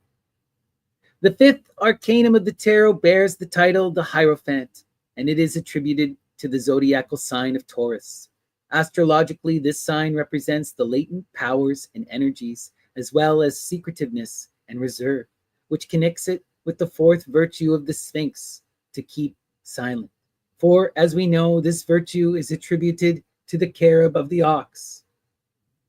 Taurus is ruled by Venus, the Empress, and is the sign of the exaltation of the moon, the high priestess. The moon indicates the power of memory, recollection, and intense mental activities. Taurus is sometimes connected with the 3rd eye, which links the sign with Buddha, born according to tradition in May. On the tree of life, the Hierophant occupies the path Vow, leading from Chokmah to Hesed. Therefore, the Hierophant may be described as the wisdom and fountain of mercy, or the sphere of the zodiac acting through Taurus upon Jupiter. Vow means nail or hook, something to join parts of a building together, and therefore the central thought here is union, which is the exact English transition of yoga. So look, what we're seeing about the Hierophant, they are the one who is connected to the divine goddesses, right? The Empress. And they cultivate the earth, and they bring people together in community, right? In union. The masculine energy that supports the feminine twins, right? The moon and the earth. Wow. Wow, wow, wow, wow, wow. On the tree of life, we did that, sorry. Yoga is a system of practice whereby the personal consciousness is linked to the universal conscious energy. By various methods of secret science of yoga, one develops the sense of interior hearing, which is known as nada, the voice in the silence. See Madame Blavatsky's Voice of the Silence. Knowledge of the higher aspect of reality comes to us through this soundless sound of an inner voice, and this is a faculty attributed to the letter Vow, right? This is also what we hear with the great founder of Roman religion, Numa. He heard the muse in the silence, the great goddess Diamuta, Tacita, right? Wild stuff. The Hierophants are great instructors of mankind and are supposed to be in possession of this faculty. They are the guardians of transcendental secrets, or are not just spiritual secrets, but secrets conferring power on the candidate during the ceremony of initiation. Wow, so the Hierophant is an initiator, right? Here, once more, there is an allusion to the 4th virtue of the Sphinx and the cherub of the ox. Taurus means bull or ox, and this connects the Hierophant with the letter Aleph, the life breath, pictured by the Fool. The voice of the Hierophant as the revealer of the inner mysteries is the verbal form of the vision of the Fool, right? Wow, that's so wild.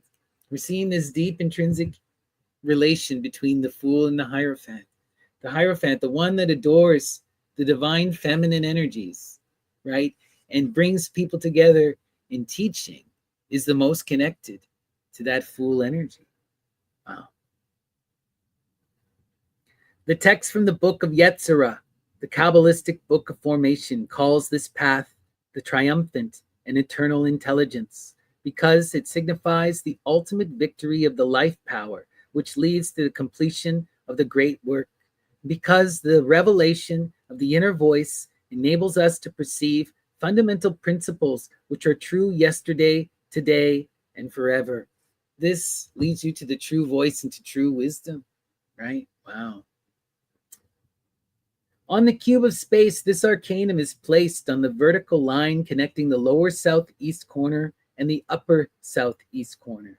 It is the line of intersection between the two surfaces of the south, the 19th arcanum, the sun, and the east, the third arcanum, the empress. Wow. This guy takes the magic of the empress and makes it tangible upon the earth. He builds the templum, right? Unites us in community. Wow.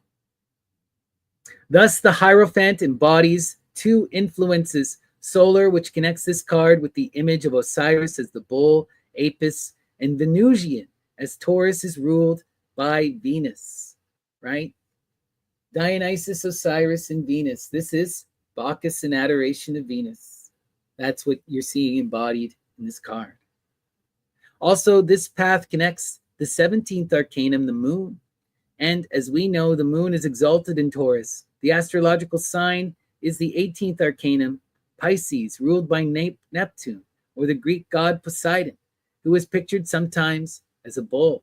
These correspondences and interrelations between various cards are of great importance and provide the student with the valuable keys necessary for the deeper understanding of the scheme of the tarot. The cards cannot just be studied by themselves, but like the Sephiroth, are linked with each other. All these considerations have to be taken when one meditates on any of the arcana, right? You can't read the cards alone.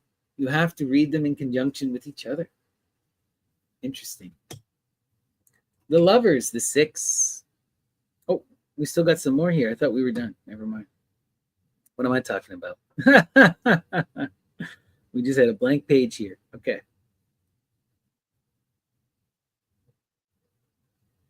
The 5th arcanum sometimes bears the title of the Pope, for according to the medieval conception of the Hierophant, could be nobody else but the Pope. Right? This card could be nobody else but the Pope, as the Vicar of Christ. Pope really means father, and we consider the position of the path vow, we see that it descends from Chokmah, which is under the presidency of the Yod of the Tetragrammatron, or the Father, or the Ab in Hebrew. The word Ab forms the first two letters of the word Aben, or Aben, which means stone. The letter Bin spell the word Ben, meaning son. Therefore, the word stone may be interpreted as the names of the Father and the Son, or the wisdom and beauty. The Hierophant is usually seated on the throne of stone, though of a different shape of that than the High Priestess. The High Priestess is a passive custodian of the records of the mystery, of which the Hierophant is now the active initiator and officer of the working occult order. Now, wow, look at that, right? He is the energy of the High Priestess upon the earth. Now let us consider the design of the card. The Hierophant is seated between two pillars of stone, usually of gray color, to indicate the second Sephirah, Chokmah. Gray is the perfect balance of black and white and stands for the balance of all pairs of opposites. And such a balance is attained only through wisdom. At the back of the throne are two horned circles representing the sign of Taurus.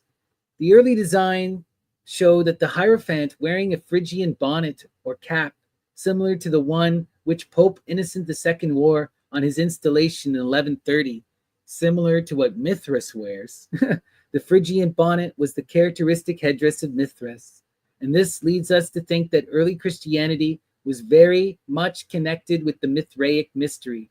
Later on, the bonnet was replaced by a mitre, which, by the way, is also worn by the High Lamas of Tibet and has similarities with the crown of Upper and Lower Egypt. The more recent designs show a triple tiara similar to the one in our pack. This form of tiara indicates 3 stages or aspects of celestial work. The lower crown symbolizes the administration of the temple, external rituals, and public ceremonies. The second crown symbolizes mental and intellectual activities, such as instruction in catechisms, theologies, and philosophical aspects of the mysteries. The third tiara points to the secret rites of initiation and occult power. On P.F. Case's pack, the golden tiara is ornamented with 3 rows of trifoils. Top 3, which allude to the 3 aspects of life power, are called in Sanskrit Rajas, activity, tamas, inertia, and sattva, equilibrium. The second row has 5 trifoils, the 4 elements, and akasha, or spirit. The third row has 7 trifoils, indicating the 7 planets. The total number of trifoils is 15, the numerical value of Yahweh, the divine name of Chokmah. Since the trifoils represent the number 3, the numerical value of the word Adam, representing Adam Kadmon, the archetypical man, the tree of life 45 is the sum of the numbers from 1 to 9, and thus forms the mystical number of Yesod, the moon. 45 is the sum of the numbers in the magic square of Saturn, Binah, Isis, the moon. The golden staff with 3 horizontal bars has a meaning similar to the trifoils. Religiously, it indicates Christ as a man, as a king, as a god. The Hierophant sometimes wears gloves, and this, together with the checkered border of his dais, shows Masonic symbolism. At the foot of the dais are 2 keys, gold and silver, the sun and the moon.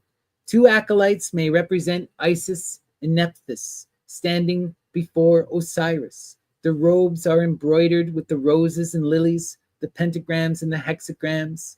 The design of the card as a whole symbolizes the pentagram. The tiara is the upper point of the pentagram, the hands the upper right and left, and the acolytes the lower right and left. According to some packs, which are supposed to be designed on the model of ancient Egyptian symbols, once in possession of the Comte de Saint-Germain, another famous Rosicrucian occultist, instead of the acolytes, there are 2 men, red and black, pertaining to alchemical stages of transmutation, the red powder and the black matter. In divination, this card as a whole symbolizes aspiration, power for good and evil, preparation on higher planes, charity, success, certainty, spiritual authority, and the acceptance of a position. The Egyptian god is Osiris. Symbolic animal is the Apis bull. The esoteric title is the Magus of the eternal gods. Wow. Okay. We now come to the lovers, the 6, the middle path. Wow. Let's see here. The children of the voice, the oracle of the mighty gods. Okay. The 6th arcanum of the Taro occupies the position of the 17th path on the tree of life, which connects Binah with Tiphereth. Therefore, it represents understanding of beauty. It is Saturn setting through Gemini upon the path of the sun. The zodiacal sign of Gemini is connected in Greek mythology with Castor and Pollux, sons of Zeus, the famous Dioscuri. Castor was renowned as a horse tamer, and Pollux was a master of the art of boxing. They were children of Leda, whom Zeus approached in the shape of a swan, and she brought forth 2 eggs, out of one which sprang Helen of Troy, and out of the other Castor and Pollux. Castor, who had been mortal, falls in a battle on his brother's death. Pollux, the immortal son of Zeus, prays his father to let him die too. Zeus permits him to spend alternately one day among the gods with his peers, the other in the lower world with his beloved brother. According to another story, Zeus, in reward for their brotherly love, sets them in the sky as the constellation of the twins, or the morning and evening stars, Phosphorus and Hesperus. They are the ideal types of bravery and dexterity in fight. Thus, they are the tutelary gods of warlike youth, often sharing in their contests and honored as the inventors of military dance and marches. The ancient symbol of the twin gods was 2 parallel beams, joined by cross pieces, which the Spartans took with them into war. They were worshipped in Sparta and Olympia, along with Heracles and other heroes. At Athens, too, they were honored as gods, and at sea, as in war, they lend their aid to men. The rites of hospitality are also under their protection. They are generally represented with their horses, Xanthus and Solaris, and their characteristic emblem is an oval helmet crowned with a star. In the Mithraic mysteries, the twins were represented by 2 dataphori torchbearers, standing at the right and left of the image of Mithra and usually accompanying him. From the esoteric point of view, Castor, the mortal twin, represents the personality or the lower concrete mind, while Pollux is the immortal self and the highest mind. This alludes to the story of Pollux. This alludes to the story that Pollux dwells one day among the gods and one day among the mortals. The Hebrew letter attributed to the sixth arcanum is Zain, meaning sword, suggesting division, separation, antithesis, discrimination, intellectual perception, discernment, without which no occult progress is possible. For it is said, discrimination is the first step on the path. East above is the situation of this card on the cubic space. The line joins the top face, above Mercury the magician, and the east face, east, Venus the empress. Therefore, this arcanum combines the influences of both Mercury and Venus, or of Hermes and Aphrodite, resulting in an androgyne figure, Hermaphroditus, and Gemini, ruled by Mercury, being mutable air, is the most neutral of all the zodiacal signs, and may be considered rather as a child than as a grown person. People born under Gemini usually retain youthfulness of appearance throughout life. On the cube of space, the lovers join in the vertical line northeast, Aries the emperor, the vertical line southeast, Taurus the Hierophant. The emperor is a martial figure, and Castor and Pollux were famous for their military talent. The Hierophant gives instruction to the two acolytes, kneeling before his throne. The Hierophant is Taurus the bull, and may be compared to the bull of Mithra. This is the connection with the two dataphori of the Mithraic mystery. Disposing intelligence is the name given to the 17th path in the Sefer Yetzirah of the Book of Formation. This implies analysis, classification, arrangement, distribution, and presentation, or preparation. Let us now turn our attention to the picture itself. The sun overhead has the same general significance as that behind the Fool. The Fool is air, and Gemini, the air sign. The angel is Raphael, the great archangel of air, and the eastern quarter of the sky, also of the air angle of the Greek eastern quadrangle in the Enochian system. Raphael is the great angelic teacher and preceptor as well as healer, and may be compared to Thoth Hermes. He represents the faculty of the higher mind, symbolized under the name Hermes Trismegistus. The mountain in the background refers to the abode of the gods, known in Greek as Mount Olympus, Mount Parnassus. In India, it is Mount Meru, situated around the north pole of the universe. In Rosicrucian tradition, it is Mount Abegnus, in the center of which is situated the vault of the adepts and the tomb of Christian Rosenkreutz, right? The hidden master of the Rosicrucian mystery. In alchemy, it is Athanor, a hermetically closed vessel where the transmutation of base metal into gold is taking place. The man represents concrete, intellectual mind. Behind is a tree bearing 12th fruit, the zodiacal sign. The flames on the figure are triple, referring to the decanates of the zodiac. The woman represents the subconscious mind. Behind her is the tree of 5 fruits, the 5 senses, that shows the conscious mind is ruled by the zodiac and the subconscious by the 5 senses. The woman looks towards the angel or the superconscious mind, the highest self. The man looks towards the woman. This shows that the conscious mind must be related to the subconscious before it can reach the superconscious mind. The esoteric version of the Taro calls this arcanum the oracle of the mighty gods and the children of the voice divine. The divine voice refers to the great archangel Raphael, or Thoth Hermes, the logos or word of Ptah, the great magician who creates sound and mantra. He is the ruler of the twins, just as the planet Mercury rules the zodiacal sign Gemini.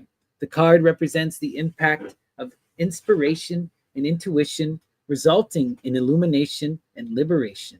It is the sword, Zain, striking off the fetters of habit and materialism. The Golden Dawn design depicts Andromeda, daughter of the Ethiopian king Cephas, chained to a rock on the seashore to be sacrificed to the monster. Perseus appears flying through the air to help assist with unsheathed sword. Andromeda is the lower mind kept in bondage by the material world and attacked by the dragon of fear. Perseus represents the highest mind, which alone can liberate the lower personality. Wow. Beautiful stuff. Beautiful stuff. The Lovers. All right. The Chariot card. The seventh arcanum of the Taro, or the Chariot, is attributed to the letter Cheth and to the zodiac sign of Cancer, the crab. Cheth means fence, enclosure, and in this instance refers to the hard carapace of the crab. Cancer belongs to the water triplicity of the zodiac and is ruled by the moon, which connects the chariot with the key number 2, the high priestess. On the cube of space, the chariot occupies the line east below, which joins the boundary between key 2, the high priestess, and key 3, the empress. So they connect the empress and the high priestess. It's the chariot that lifts the veil of Isis. Wow. It also touches the corner formed by the lines southeast in key 5, the Hierophant, Taurus, in which the moon is exalted, and south below in key 18, the moon, Pisces, ruled by Jupiter. Jupiter is exalted in Cancer. Thus, the dominant influence in the arcanum is lunar. At the same time, Cancer, being one of the 4 cardinal signs, is connected with the sun, as it marks the time of the summer solstice. The solar characteristic will be discussed soon. The chariot, or as it is sometimes called, the charioteer, represents a synthesis of the preceding 6 keys, especially those of the magician, the emperor, and the hierophant. Let us now analyze those characteristics which connect the chariot with these 3 cards. First of all, the name given to the path Cheth and the Sefer Yetzirah on the Book of Formation is the intelligence of the house of influence. The word house is significant. For Beth, the magician, means house. The background of the design depicting the chariot is a walled city, and a city is a collection of houses. The chariot itself is a movable house. Its body is a cube, thus connecting it with the cube whereon this emperor sits. The image of the charioteer represents a synthesis of the images of the magician and the emperor.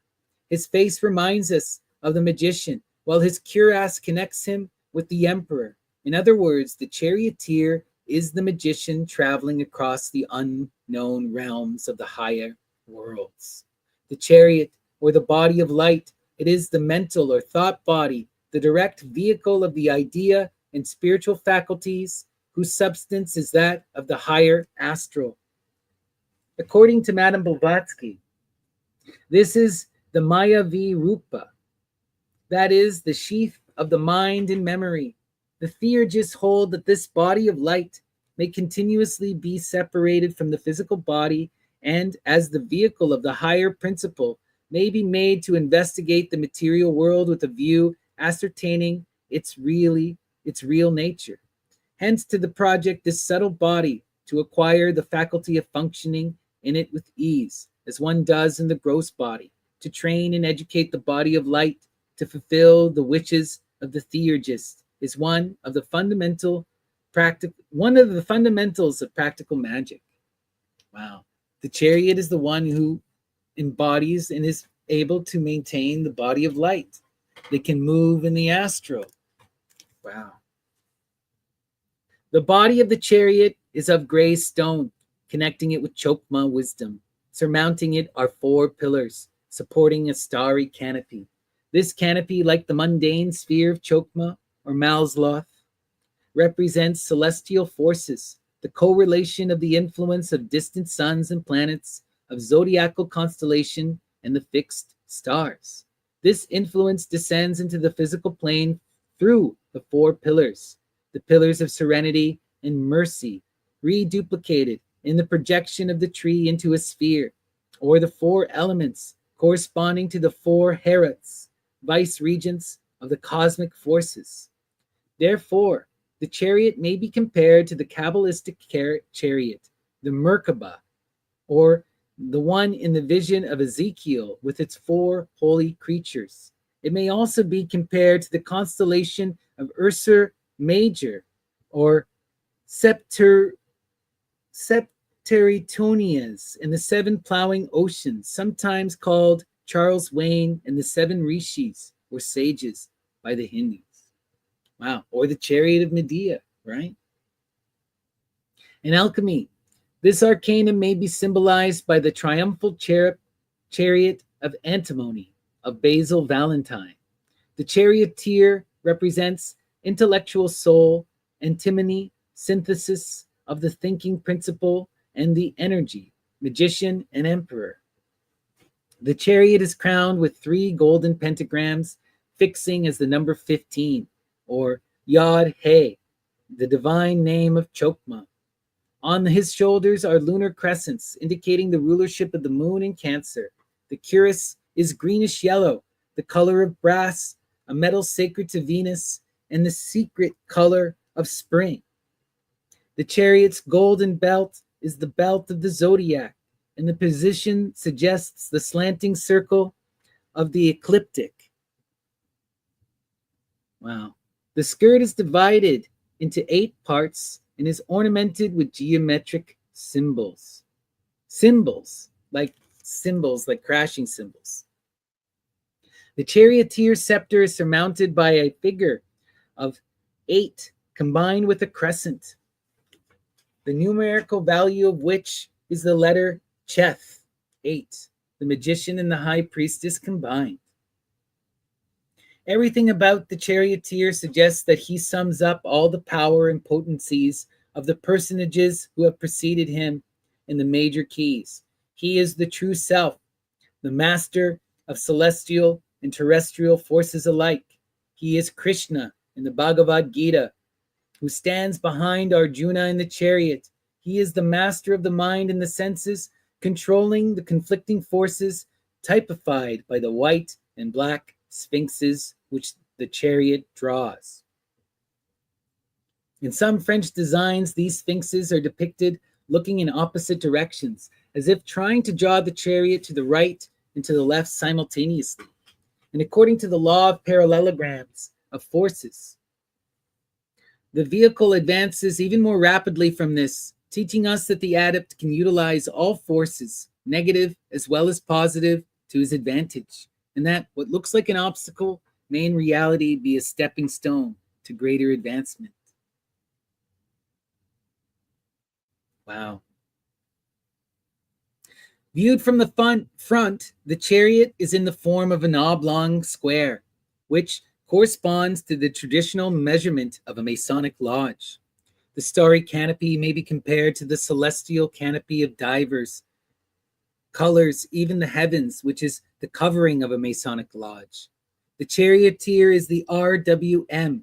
The 2 sphinxes are the 2 pillars at the portal of the entrance to King Solomon's temple. As mentioned, this arcanum being attributed to Cancer and the summer solstice, it is closely connected with images of the solar deities such as Apollo, the charioteer, and Abraxas. The word Abraxas has a numerical value of 365, the number of the days in the year. This charioteer is portrayed with the head of a cock and a solar symbol. His legs are in the form of 2 serpents, indicating Kundalini, the serpent power. As we already know, the teeth is attributed to the zodiacal sign of Leo. Teeth, 6, means snake, and Leo is ruled by the sun. In the human body, Leo rules the spinal column, at the base of which Kundalini is coiled like a snake. Above Abraxas are images of the sun and moon, which are important in the sign Cancer. His chariot is drawn by 4 white horses, symbolizing the 4 winds. On the front, it is depicted a wheel with 6 spokes in the hexagram, which refers to Tippereth, the sphere of beauty and the sphere of the sun. On the Taro design of the chariot, the wheel alludes to the 10th arcanum, the wheel of fortune, and symbolizes the revolutions of cosmic force. The wheel of fortune is attributed to the planet Jupiter, which is exalted in Cancer. Certain medieval designs of the tarot depict the chariot as drawn by 2 horses, sometimes white, sometimes black and white. This brings to mind the legend of Alexander the Great, according to which, after his triumphal conquests in the Orient arrived at the end of the earth, he wanted to find out whether the earth and heaven touched each other on the horizon. So he mounted a chariot drawn by 2 griffins and ascended to the heavens. This legend is often illustrated in medieval manuscripts and the sculpture of various cathedrals. These images are very similar to that on the chariot of the Taro. The symbolic animal attributed to this arcanum is the turtle, the crab, and the sphinx. The plant is the lotus, the precious stone, amber, and the perfume onycha. The charioteer often confers the power of astral projection and the casting of enchantments. Its esoteric title is Child of the Power of the Water, the Lord of Triumphal Light. Being on the path Cheth, the arcanum symbolizes understanding, acting upon severity through the zodiacal sign of Cancer. In divination, this arcanum presages victory, triumph, spiritual activity, the constructive principle of the universe, the great architect, mastery, self-control, direction, government, diplomacy, and tact, dissemination and the harmonizing influence of civilization. Also, talent, success due to personal effort and merit, the ability to profit through adverse circumstance, ambition, advancement, the position of a director or a chief. If badly aspected, it portends weakness, lack of tact, boastfulness, lack of order, and a refusal to take responsibility. Wow. The Chariot. Powerful stuff. Okay, we now come to strength. And strength is the daughter of the flaming sword, Lady Babylon, the lust card. All right, what do we got here? The 8 arcanum of the tarot, the strength, is attributed to the letter teeth and to the zodiac sign of Leo. The word teeth means snake, and the hieroglyph of Leo resembles a serpent. Leo, a fixed sign of the fiery triplicity, is ruled by the sun and governs the heart and the spinal column. In the practice of yoga, nerve currents are directed from the base of the spine upward. When the spinal centers are awakened, these currents reach the brain and confer various psychic and magical powers. This is known as the awakening of Kundalini or serpent power. It is an aspect of the cosmic electricity, which is sometimes called astral light, and is portrayed under various emblems and images, such as the caduceus of Hermes, the flying dragon of Medea, the famous sorceress of Greek mythology, whose chariot was drawn by serpents. The stars on the helmets of the Dioscuri, the sons of Zeus, and the torches held by the Datophori of the Mithraic mysteries. On the picture of the 8 arcanum, this force is represented by the sign of affinity above the head of the woman, alluding to the first arcanum, the Magus, Mercury, Caduceus, and to the number 8, Sephira, Hod, the sphere of ceremonial magic. On the tree of life, the path teeth connects Chesed and Geburah and is situated below the abyss, which separates the 7 lower Sephiroth from the supernals. Therefore, the 8 arcanum may be interpreted as mercy acting through strength on severity. It is Mars tempering severity. On the cube of space, the letter teeth is situated on the line north above. It touches the line northeast, northwest, east above, and west above. Northeast is attributed to the 4th arcanum, the Emperor, corresponding to Aries, a cardinal sign of the fiery triplicity, in which Sun is exalted, and Leo, the sign of strength, is ruled by the Sun. Northwest is attributed to the 11th arcanum, Justice, and many tarot packs, the 8th and the 11th arcana, are interchangeable, right? Ithell Colquhoun did write this, Gandhi. This comes from a collection of her writings that I was able to find that I got. I'll send you I'll send you the collection. It's called The Collected Magical Writings. And this is from an essay that she wrote when she was a member of this magical order of the pyramid. Really interesting stuff. The same time she was creating all these cards, about 1965. All right. On the cube of space, the letter teeth is situated. Okay, we read that, sorry. Papus, Eliphas, Levi, Oswald, Worth, Francois Wheeler assigned justice to the 8th arcanum and strength to the 11th, and the golden dawn, it is the 8th. Right? And we know that Crowley also says that this energy is the 11th. But the 11th and the 8th are interchangeable generally, right? East above is the position of the 6th arcanum, the lovers, Gemini, ruled by Mercury. Mercury stands for discrimination and discernment, without which no practical magic work is possible. West above is occupied by the 4th arcanum, Temperance, attributed to Sagittarius, another sign of the fiery Trimplicity. It represents transmutation of base metals into gold, which is the alchemical equivalent of the awakening of Kundalini. Here it is of interest to notice that a red lion is depicted on the picture of Temperance. Red lion is the symbol of sulfur, which is purified and sublimated by its amalgamation with Mercury. Let us now analyze the image of the woman depicted on the card of the 8th arcanum. According to various sources, this image could have been based on a legend in Greek mythology pertaining to a Thessalian nymph, Cyrene, who single-handed and without any weapons conquered a mountain lion. On the other hand, it could have been based on the account of the first labor of Heracles, son of Zeus.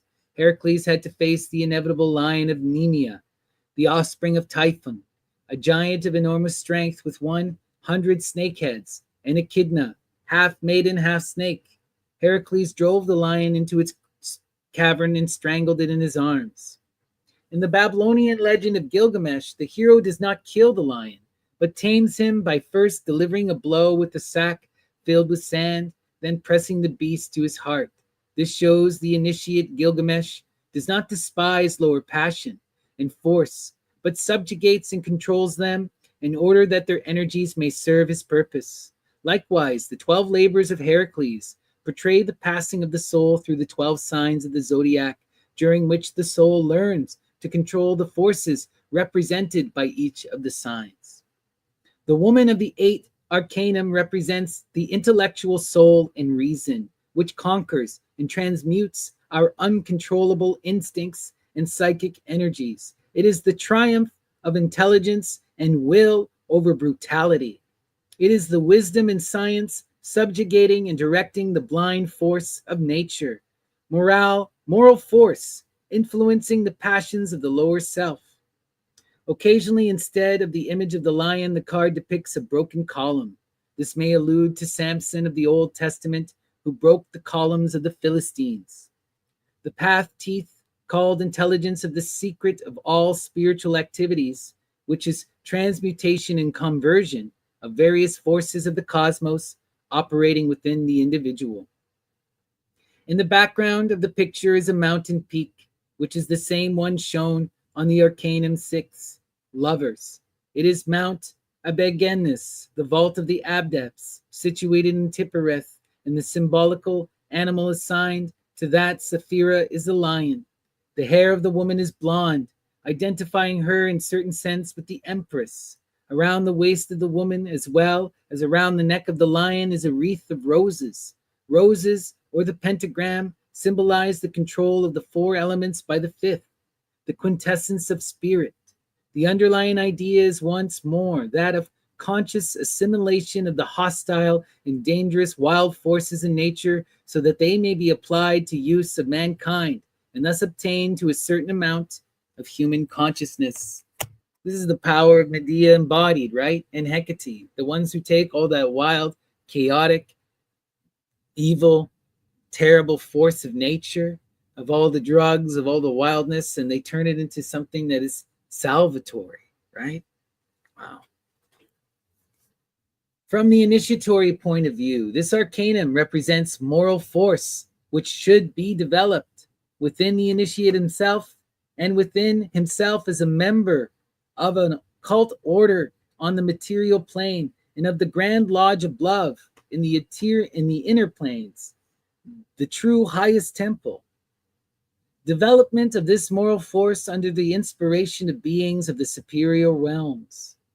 This forms the occult chain, which connects the soul of the initiate within the divine mind, and the links of this change are the succession of initiatory and hierarchical fraternities extending even to the celestial spheres. In the occult geometry, number 8 may be represented by an octagon and by 2 squares. The octagon is a symbol of harmony. 2 squares superimposed on each other produce an 8-pointed star, symbolizing the 4 cardinal points and the 4 points between them. This usually alludes to the sun. A proper 8-pointed star is sometimes called the Star of Ishtar. Ishtar was the Babylonian Venus. If in 2 squares superimposed on each other, one is placed horizontally and another vertically or diagonally, then the horizontal one symbolizes the material world, and the diagonal, the spiritual. They are guarded by the 4 regents of the 4 cardinal points, represented by the 4 right-angled triangles. The esoteric title is the daughter of the flaming sword, the leader of the lion. The flaming sword, as we know, refers to the course of influence descending from Kether to Malkuth and pathing through the Sephiroth. It is the opposite of Kundalini, which is portrayed on the tree in the form of a serpent rising from below Malkuth. Therefore, this arcanum alludes not only to the electric force within the individual, but also to the cosmic electricity descending from Kether. Here it is of interest to remember that the sword used by RWM in the Masonic Lodge is often called the Flaming Sword, and in Freemasonry, this arcanum symbolizes the trial by fire and the qualities of the black pillar at the portal of King Solomon's temple. In the Egyptian pantheon, the strength is naturally attributed to the lion goddess Sekhmet, consort and wife of Ptah, and to the cat goddess Pasht, Tarpesht, and Orbashtet. Excuse me. In the Greek pantheon, it is Demeter, born by lions. The symbolic animals are lions, cats, and the plant is the sunflower, and the precious stone the cat's eye.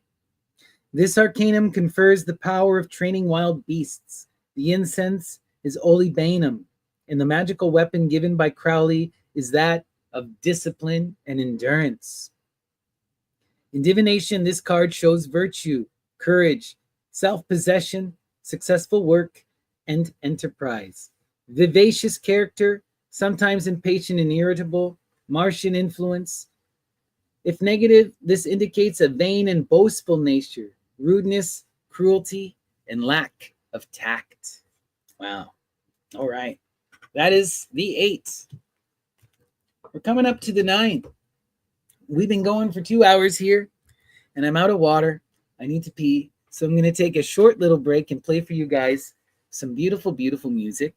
But I will be back in just 3 minutes, and we will continue diving deep into this tarot deck. I know it's going to take a while, but I'm determined. We're going to go through this whole deck today, and we're going to read all of this beautiful work from Ithell Colquhoun. So thank you for joining me. I hope you're enjoying this. I'm really enjoying this, and I'll be right back once I get some more water. Okay, so let me just pull up this magical song for you guys. One of my favorite harpsichord pieces from Portugal. Okay. Here we go.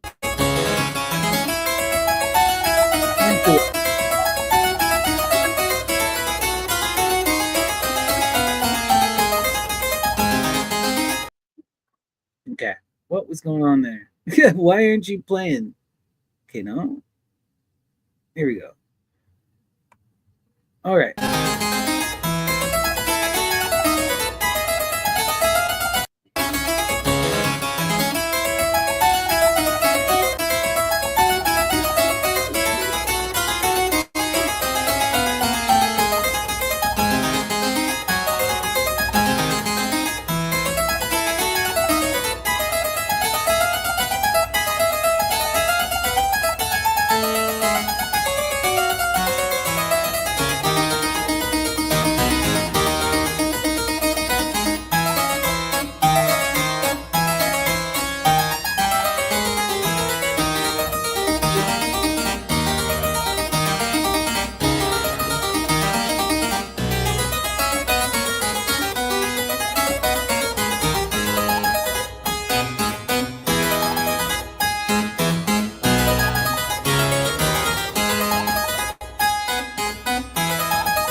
Hello, beautiful people, and welcome back to Drawing Down the Dragon. And we're going to continue with our unboxing and exploration of Taro as Color by Ithell Colquhoun. So, we've been reading and looking at her incredible book, The Magical Writings of Ithell Colquhoun, which collects a bunch of her essays. And right now, we've been going through an essay that she wrote that was describing and explaining the major arcana.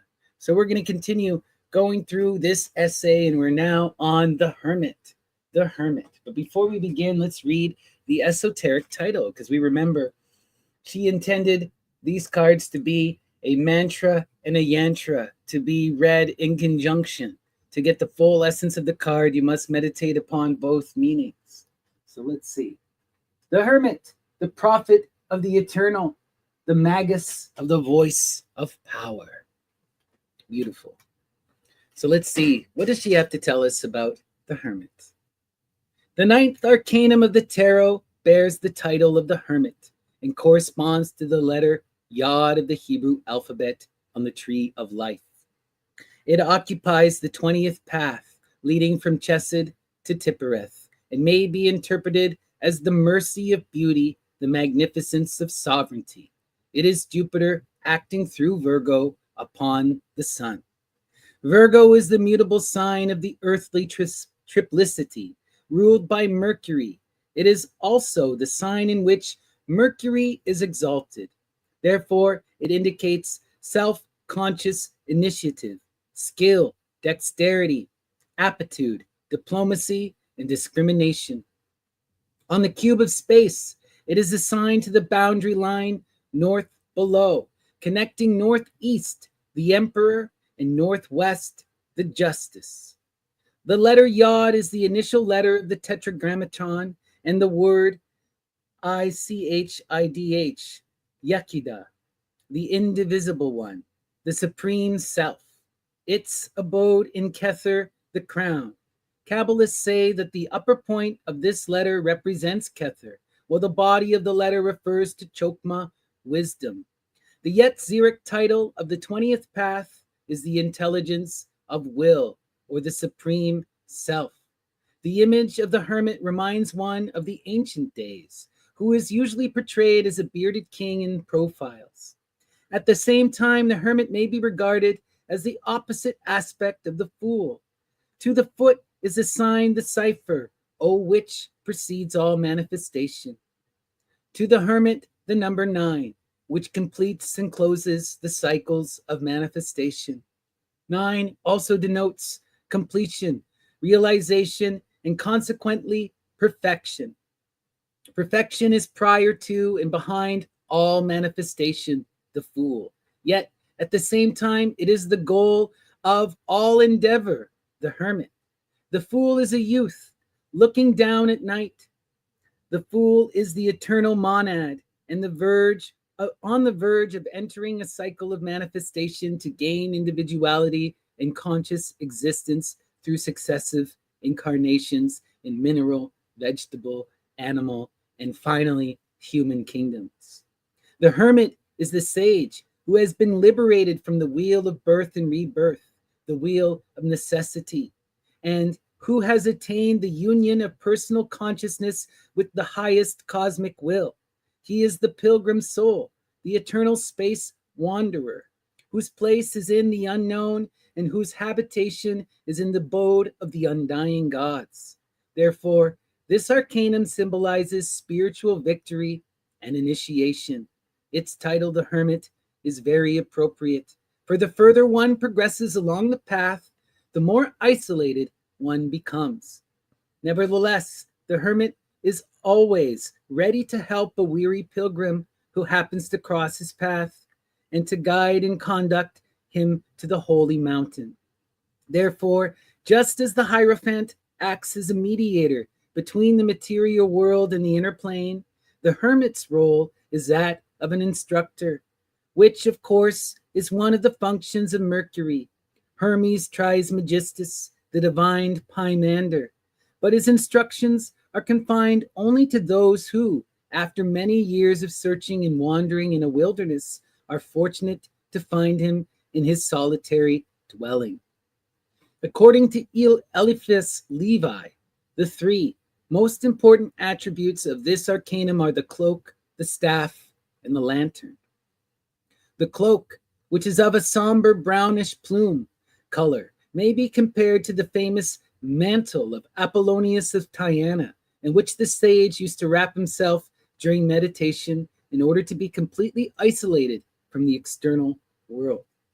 It is the indigo blue egg of Harpocrates, the god of silence, and the philosophical egg of the alchemists, which is hermetically seated and where the operations of the great work take place.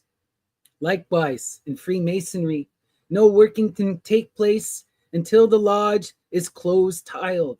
Without isolation, one cannot concentrate, and without concentration, no magical act can be exercised. In order to achieve material results on the physical plane, the astral archetypes have to be patiently building up during silent hours of meditation in solitude and secrecy. As it is said, omni secretum magiam divulgitum impenti fit. Divulged magical secrets lose all power. Therefore, the hermit is the mysterious master craftsman within us who, out of the astral light, constructs the foundation of the future superstructure, perfect in all its parts and honorable to the builder. They build the temple in the heights of the air. They create the city of ladies, right?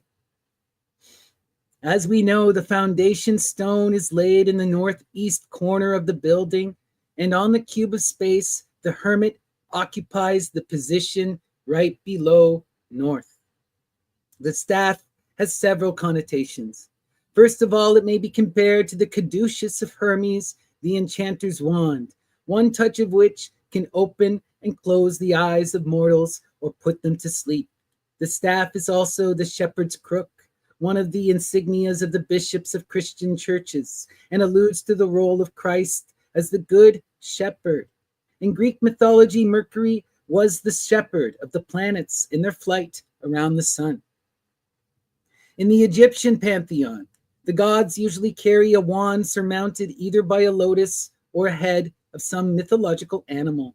In the order of the GD, the Golden Dawn, a similar wand is carried by the Kerux.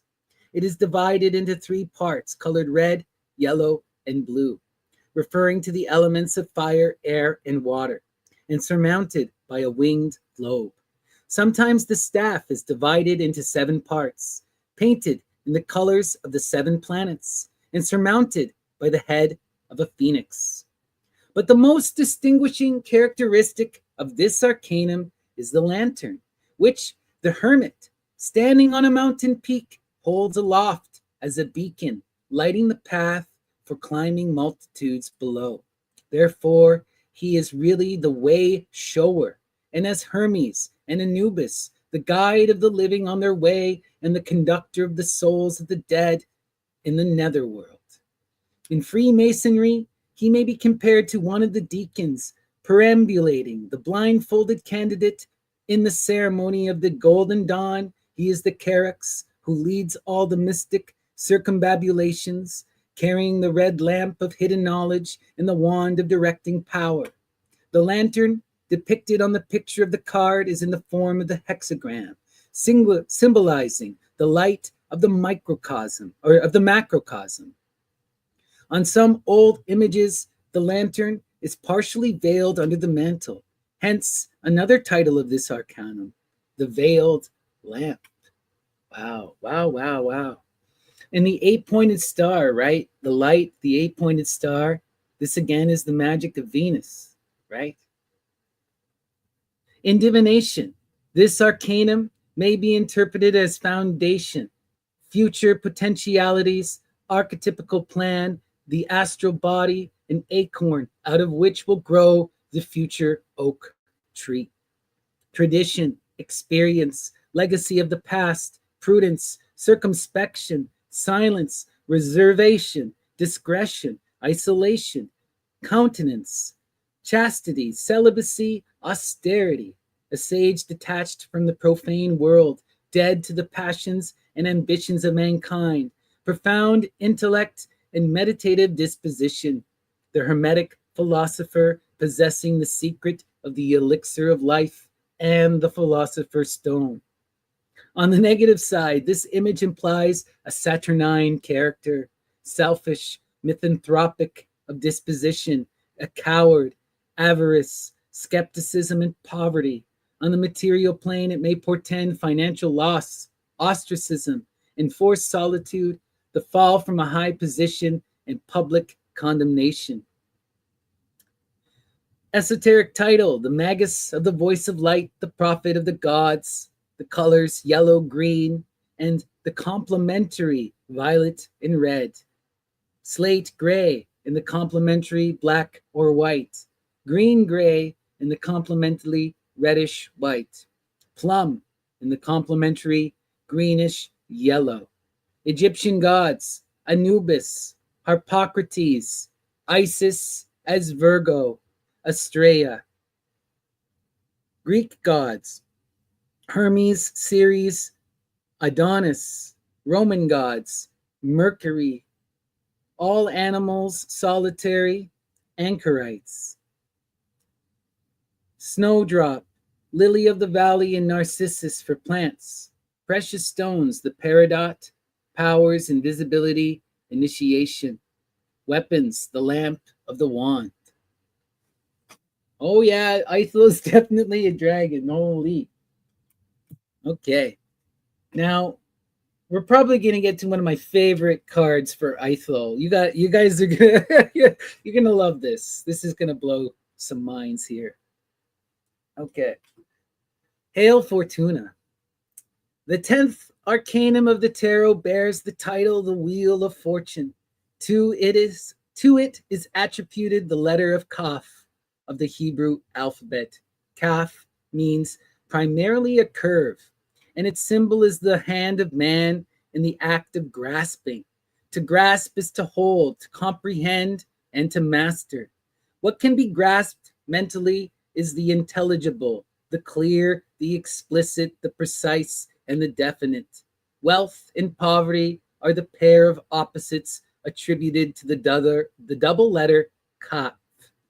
These are the external sins of one's grasp of circumstance. On the tree of life, the path of Kaf leads from Chesed to Netzach and may be described as mercy and magnificence acting upon victory. The Wheel of Fortune is attributed to the planet Jupiter, which rules the zodiacal signs of Sagittarius, connecting it to 14, Temperance, and Pisces to 18, the moon. Jupiter is also exalted in Cancer, 7, the Chariot, where this planet's influence is symbolized by the wheel. Jupiter is said to govern the circulation of the blood and the circular motion in general. On the cube of space, the letter Kaf occupies the direction of the west, the face nearest to the observer, as the place of sunset.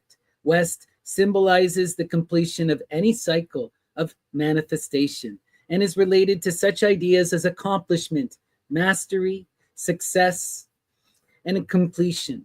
In Freemasonry, the lodge, the senior warden who closes at the RWN's command after having seen that every brother has had his due, is placed in the west.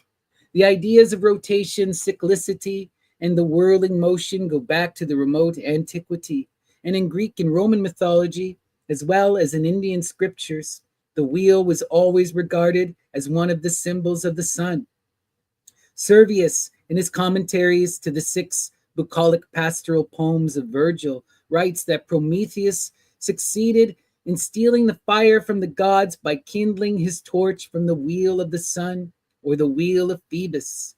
The Vedas compare the flaming disk of the sun to the revolving wheel of fire. On the other hand, the symbol of the wheel has, from immemorial times, been associated with the idea of fate, fortune, destiny, and chance. The conception was personified by the Greek goddess Tyche, who in course of time became to be extensively worshipped as the goddess of prosperity, and who had cities under her special protection. She is generally represented as a cornucopia, as the bestower of blessings, with a rudder as the pilot of destiny, and with wings, wheel, and a ball as the emblems of her changeability. Sophocles tells us, in the lives of mortals, pain and pleasure alternate and succeed each other, like the convolutions of the great bear in its central course. The great bear, right? Wow. Connecting this to Sirius. In Rome, this goddess was known under the name Fortuna.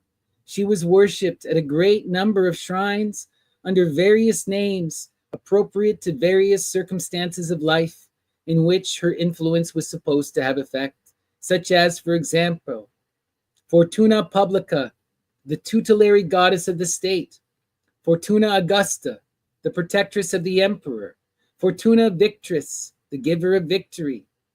The Emperor Trajan founded a special temple in her honor, and there was another, a very ancient temple dedicated to her in which the oracles were delivered. This was connected to the ancient home of the original Emperor Numa. In arts, the wheel of fortune has been represented in many different ways, sometimes with a revolving wheel by itself, sometimes with the goddess standing on its whitting at the hub. In the temple of Saturn, Fortuna was portrayed blindfolded and standing on a revolving sphere. This bears resemblance to the traditional image of Hermes or Mercury, who is often represented as if running with one foot on the revolving globe. The present design of the 10th arcanum of the tarot is adapted from Alpheus Levi's diagram of the wheel of Ezekiel in his Ritual of the Sanctum Regnum. The wheel consists of 3 circles corresponding to the worlds of the Bria, the Yetzirah, and the Asiya. The 8 spokes point to the 8 directions of space, as well as to the Sephiroth, Kether, Chokmah, Binah, Hesed, Geburah, Nexed, Hod, and Yesod, with Tippereth, beauty, in the center. They also allude to the law of cyclical change as exemplified by the sign of infinity, the horizontal 8, above the head of the magician Hermes. On the 4 spokes are the 3 alchemical principles of sulfur, mercury, and salt, plus the symbol of dissolution, similar to the astrological hieroglyph of Aquarius. Sulfur is passion and activity, mercury is intellect and consciousness, and salt is inertia. On the outer circle are depicted the letters of the tetragrammatron, Yod He Vah He, the numerical value of which is 26. These letters preside over the 4 cherubic or fixed signs of the zodiac, whose images are in the 4 corners of the cards. The lion is the 5th sign of the zodiac, the eagle the 8th, the man the 11th, the bull the 2nd. 5, 8, 11, and 2 equals 26.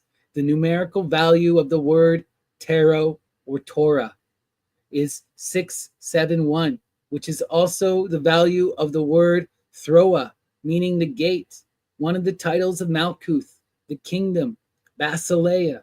671 plus 26 equals 679 plus 22. The numbers associated with the circumference of the circle from time immemorial. By transposition, the letters of the tarot may be arranged as Rhoda, the wheel, Torah, law, Ator, Hathor, nature, and Orat, the speaker. The wheel of law of nature speaks. See the Fool, the first lecture, right? If we go back to the beginning, they'll show you, well, you'll see the tarot, Saturn square I was talking about, right? Which is Rota, Tarot, Torah, and Orat, right? Forming one of those classic hexagrams. All right. These words can be arranged in the square 4, which is the magic square of Jupiter, the planet assigned to the Wheel of Fortune. The seal of this planet reminds us of the design of the 10th arcanum.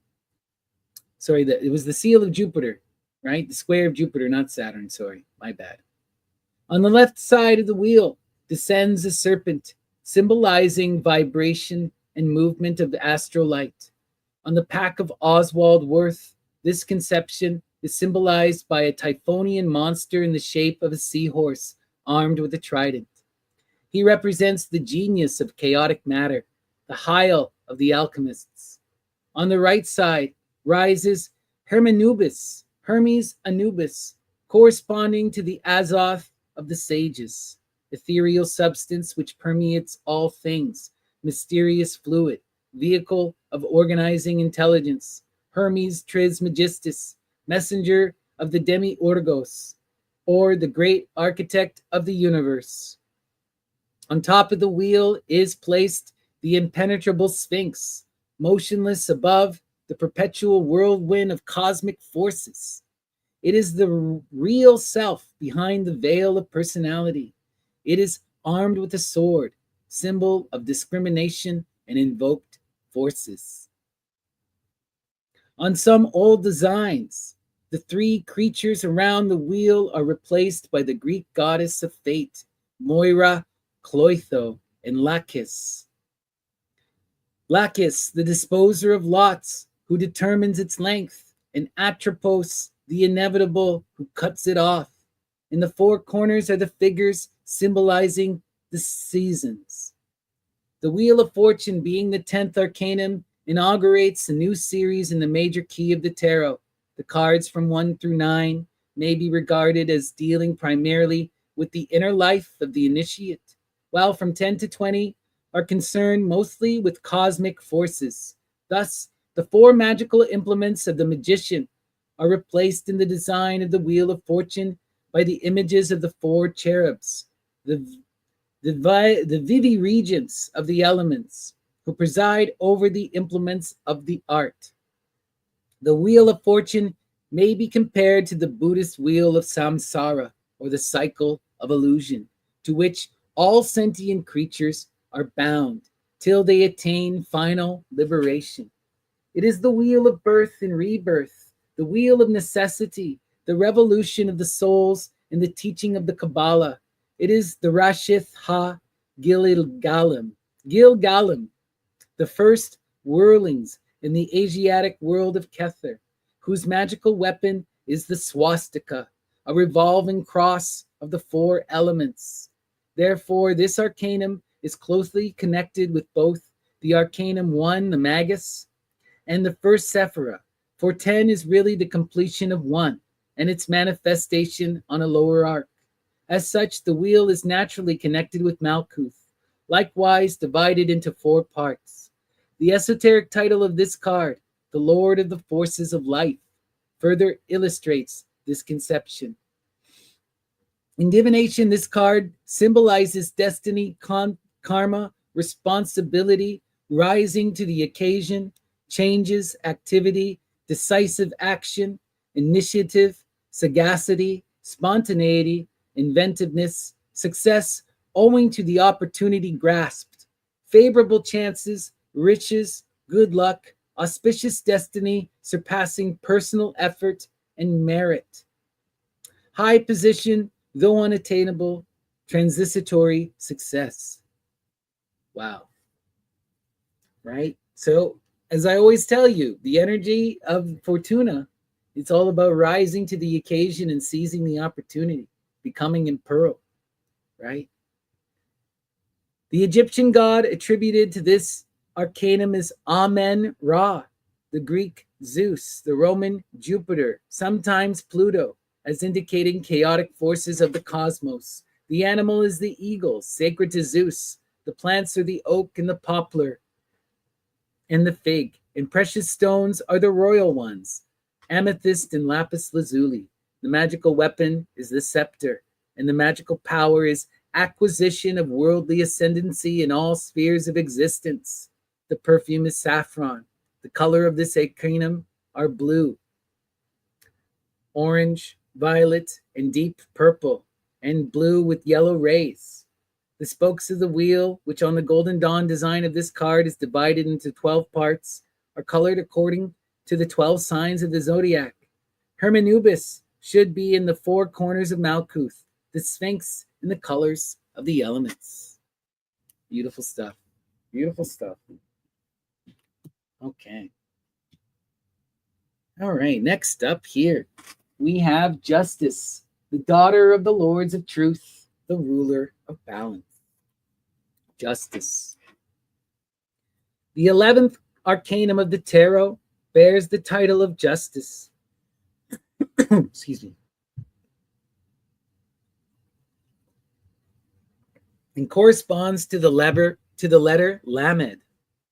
As a noun, this letter signifies ox goad, thus connecting it with the letter Aleph, the ox, and with the fool. Therefore, Lamed stands for that which urges and directs the manifestation of the cosmic power represented by the fool. As a verb, Lamed means to teach, to instruct. To this arcanum is attributed the zodiacal sign of Libra. This is a cardinal air sign, ruled by Venus, the Empress, and it is the place of exaltation of the planet Saturn, the universe. The natives of Libra love justice, order, and harmony. The Venusian influence manifests itself in the love and appreciation of beauty. The Saturnian quality is discernment, foresight, and acute perception.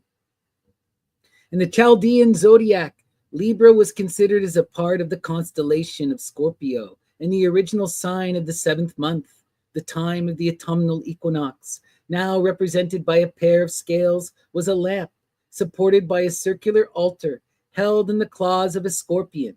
This symbol has been reduplicated in the present constellation of Ara, the altar below the scorpion.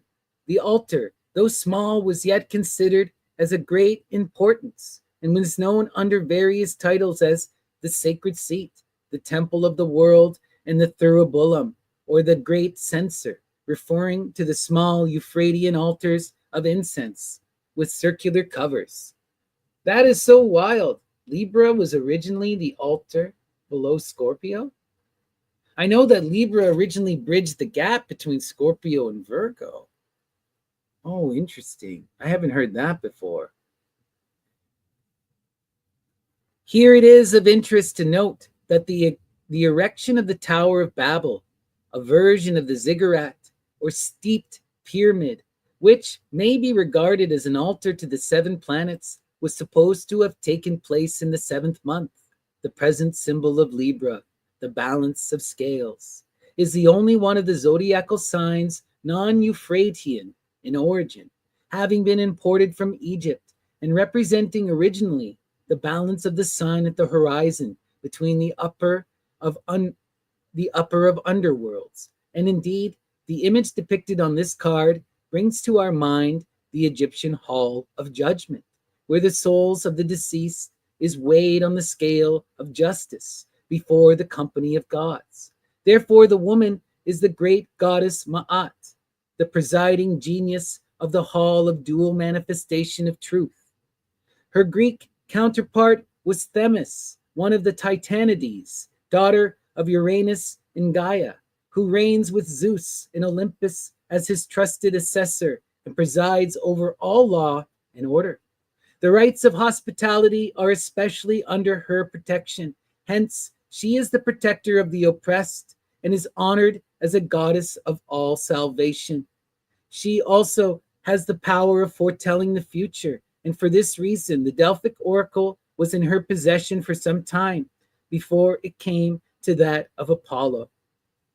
She was usually represented with a pair of scales, as are the traditional attributions of the angelic hierarchies, as representatives of the laws of equilibrium, which is the key to the completion of the great work.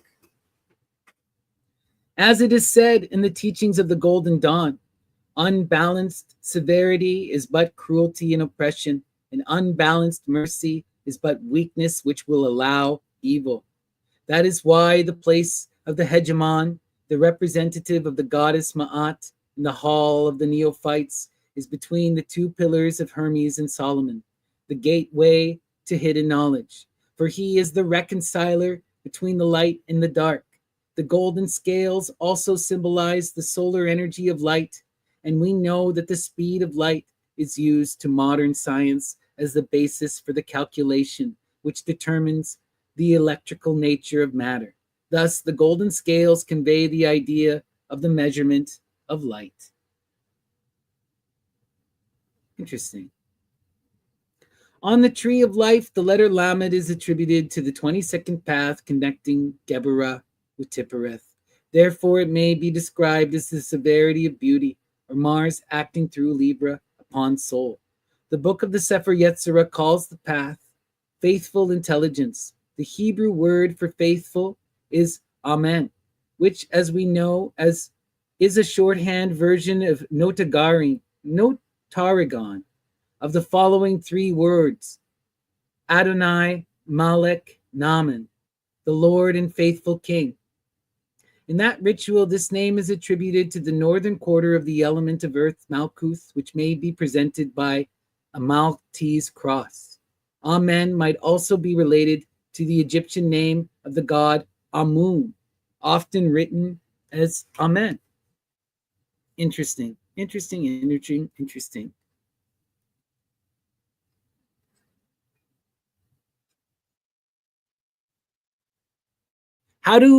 got a question here. How do you feel about the signs being on the wrong dates, constellation, and proper alignment to define what sign you're born under now occurs on different dates than when established? Well, various traditions of astrology have different ways of overcoming this, right? If you're engaged in a living astrological tradition, such as the sidereal or the Indian traditions, this is not an issue, as they've continued to adapt and measure where the stars are. Now, this becomes a problem with some people who are really into classicism and they want to return to a very ancient form of divination and not utilize any modern tech. But most modern astrologers, they have realigned and remeasured things and moved things, you know? So it really depends on where you're getting your information from, you know?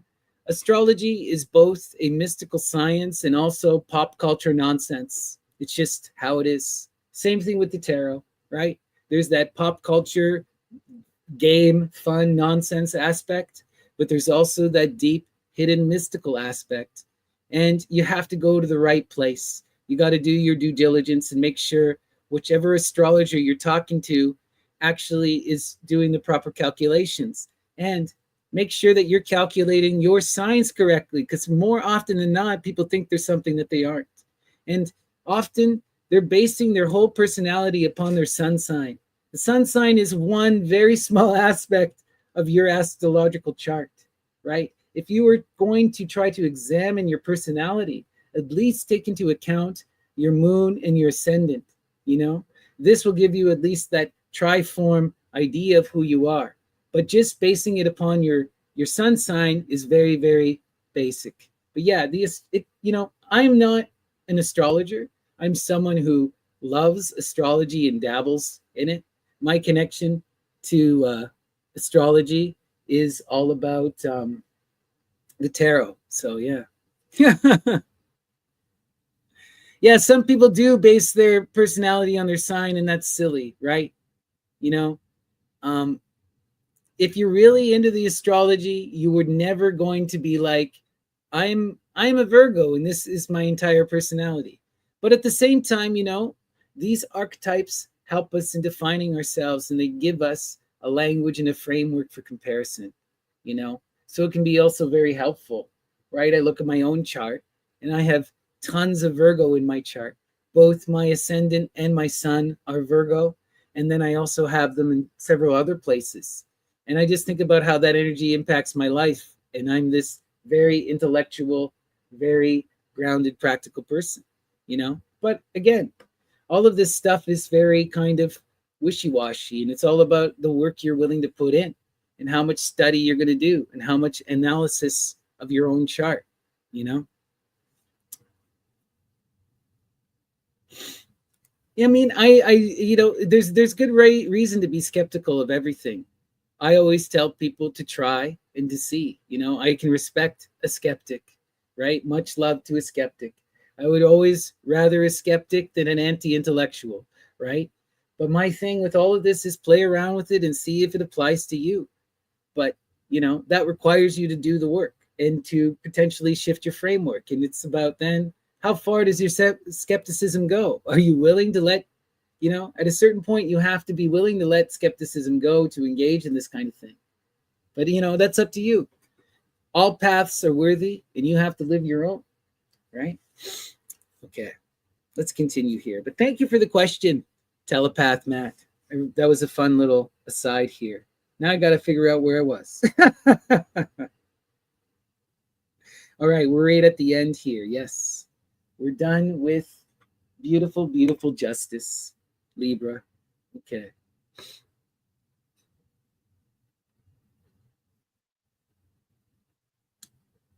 On the Tree of Life, the letter Lamed is attributed to the 22nd path connecting Geburah with Tiphereth.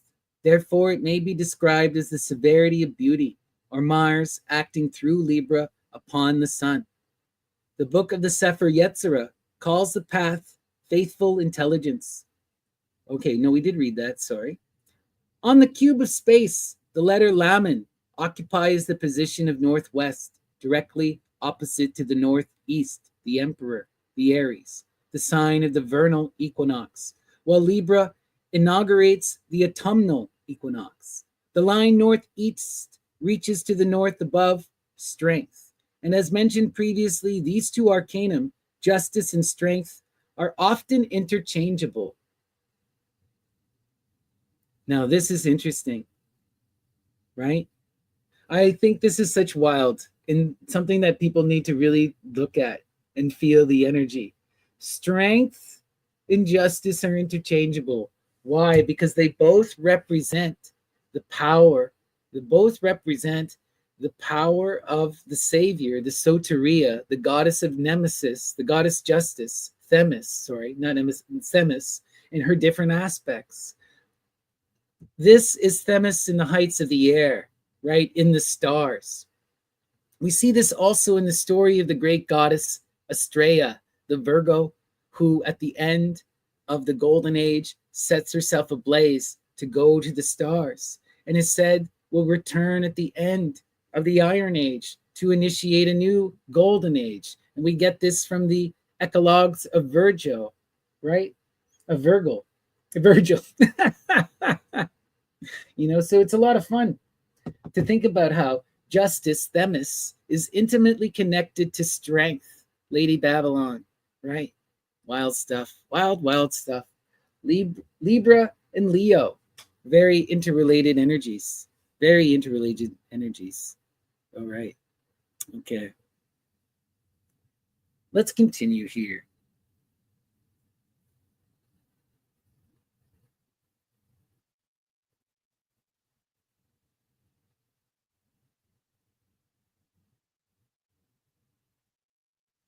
The Egyptian goddess Mat, or Themis. The animal is the elephant, the symbol of wisdom and equilibrium. The plant is the aloe. The precious stone is the emerald, sacred to Venus, ruler of Libra.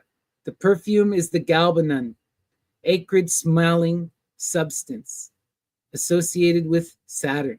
The magical weapon is the spinning cross, the swastika, and the magical power, works of justice and equilibrium. In divination, this arcanum stands for stability, logic, chain of events, inevitable consequences of all actions, or the law of karma, justice, equilibrium. When favorably aspected, it portends to new opportunities, satisfaction, harmony, and restoration. If the aspects are evil, this card foretells loss, scandal, intrigue, disharmony, and disillusion. When applied to individuals, it indicates sober judgment, impracticality, spiritual independence, honesty, regularity, discipline, proper conduct, conformity to established custom. It portrays such personalities as judges, administrators, civil servants, sometimes diplomats, and military people. This is indicated by the sword in the hand of the woman. Her headdress bears this insignia of a circle within a square. The number of the square is 4. The number of the circle is 22. 4 plus 22 is 26. The numerical value of Yahweh, symbolizing the equilibrium of the 4 elements. This is also indicated by the Masonic square, 4, and compass and circle. Interesting, interesting, interesting. Now we'll go to the hangman. The hangman, 12. Okay. The 12th arcanum of the tarot bears the title of the hangman and corresponds to the letter Mem and the element of water. On the tree of life, this letter occupies the 23rd path leading from Geberah to Hod. Therefore, this card may be described as strength or Mars acting through water upon splendor or Mercury. Wow. The spirit of the mighty waters. On the cube of space, the letter Mem, being one of the 3 mother letters, forms the inner axis of the cube, connecting the center of the eastern face with the center of the western face, or key 3, the Empress, with key 10, the Wheel of Fortune. Wow. Intimately connected with the 3 of the Empress and the 10. Beautiful, beautiful, beautiful. Okay. The Hebrew letter corresponding to the key 3 is Daleth, which was sometimes represented like the Greek delta by an inverted triangle, and the lines drawn from the elbows of the hangman to the point formed by his fair will form the sides of a reversed triangle, his arms for its base. And we know the inverted triangle is the traditional symbol of water. The legs of the figure form a cross, thus producing together with the triangle the symbol of what is known as the great work, the cross and the triangle. Therefore, the correct geometrical figure concealed by the hangman is a cross surmounting the water triangle. This symbol is arranged on the altar of the Golden Dawn during the ceremony of the Grade of Practicus. 3 equals 8. The cross is the hieroglyph of the Latin word lux. The numerical value of this word is 65.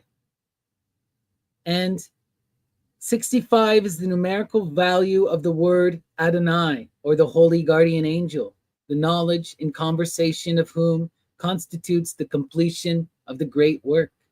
The cross, the number 4, and the triangle, the number 3, when added, result in the number 7, or the 7 sacred planets. When multiplied, 3 times 4 equals 12. You know what I just got? Holy crap. The hangman is an inversion of the Rebbe. The hangman is the manifestation of the 7, dancing upon the world. Whoa, that's so wild.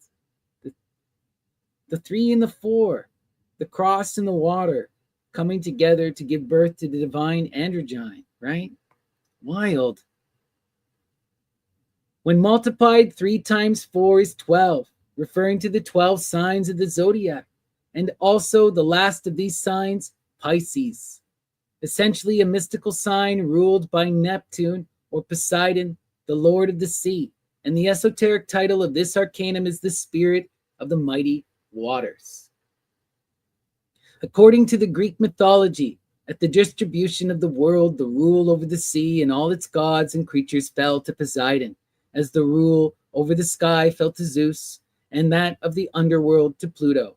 Poseidon has his dwelling in the depth of the sea in a golden palace. On leaving his palace, he is clad in a golden robe and wields in his hand a golden whip, while he stands in a chariot drawn by swift-footed steeds, with hooves of bronze and manes of gold, with monsters of the deep bounding and frisking around him as he drives over the sea, which joyfully opens before his advance.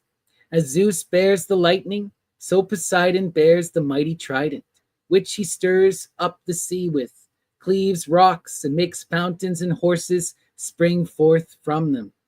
Another symbol of the stormy flood is the bull, for which reason men offered sacrifices to Poseidon with dark-colored bulls. While on the other hand, the dolphin is a symbol of the peaceful and calm sea. And as the sea was thought of as supporting the earth and as pressing into its cleft and hollows, so Poseidon was worshipped as the supporter of the earth, and also as the shaker of the earth, who makes the earth quake beneath the blow of his trident. He is also regarded as the creator and tamer of the horse. Sometimes he was said to have brought it out of the rock by a blow. Sometimes the earth was said to have been impregnated by him, and so given it birth. Accordingly, he was frequently worshipped as an equestrian god. Therefore, the horse, the dolphin, and the pine tree were deemed sacred to Poseidon. And it was with the wreath of pine that the victors in equestrian games were crowned. His temples were usually to be found on the promontories, the isthmuses, and seashores. In Rome, Poseidon was known as Neptune. Coming back to the 12th arcanum, the title, the hangman, may be interpreted as the mind suspended, because the words man and mind are derived from the same Sanskrit root, manu, the thinker. The suspended mind is the mind in a state of meditation, when the body is still and the mind is free to roam and penetrate into the unknown realms concealed from the gaze of the profane. The symbol of the great work is the exact reversal of the symbol of the sulfur or the emperor. And as the emperor, firmly enthroned upon the cube of matter, may be described as the lord of this world, the hangman is a symbol of renunciation and sacrifice. It is the adept who, having attained all magical powers, surrenders them to the will of his holy guardian angel. This arcanum is in many respects similar to the fool, and like the fool, portrays an entity who does not belong to this earthly kingdom and is so far removed from the world and the ambitions of men. The path of the hangman is essentially the path of the mystic, as opposed to those of the magician or the emperor or the charioteer, who symbolize magical power and dominion over the forces of nature. While the magus commands, the mystic submits and surrenders to the divine will. Oh, wow. No wonder the 12, the 3, right? This is the feminine path. The feminine path. The submitting to the divine will. Wow. The figure is suspended from the gallows, which from Tao. The hangman, really reminds me most of all is of the myth and the story of the great goddess Hel. Hel, right? Who is taken by Loki and taken to the waters and given this drug so that she can see into the underworld. And she's left there and she half dies. And then Loki brings her back from the dead and half of her is dead. But she's able to be in and out of death, to perceive, to go through. She surrendered to death in order to experience the underworld and then was brought back to life. Wow, very hangman energy, isn't it? Oh, that's so cool. Interesting. The figure is suspended from the gallows, which from Tau, the last letter of the Hebrew alphabet, or the end of the series. The two trunks are similar to the pillars of the high priestess, the Hierophant, and the justice, and symbolize perfect equilibrium. In the Golden Dawn version, the figure is suspended from a rock in the shape of the letter Mem. In divination, this arcanum signifies the soul freed from the limitations of the body, the man in communion with the divine, a mystic or a priest. It presages transmutation of base metals into gold, redemption through sacrifice, intervention at a distance, telepathy, moral perfection, and abnegation. When applied to an individual, it portrays a priest, a prophet, and an Illuminati, and stands for courage, equilibrium, authority, and self-mastery. The changing of course and the gaining of new perspective. If not favorably aspected, it describes a dreamer devoid of all practical sense, an enthusiast obsessed by illusion, an artist having a vision but unable to express in their work. Wow. The Hangman. Death, 13. Wow. Let's see here. Death. Okay. What does death have to tell us?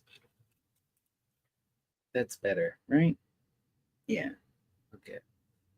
Death. The 13th arcanum of the tarot bears the title of death, and to it is attributed the letter nun. The meaning of this letter is fish, and as a verb, the letter nun means to sprout, to grow, and suggests the idea of fecundity, fertility, and generative power.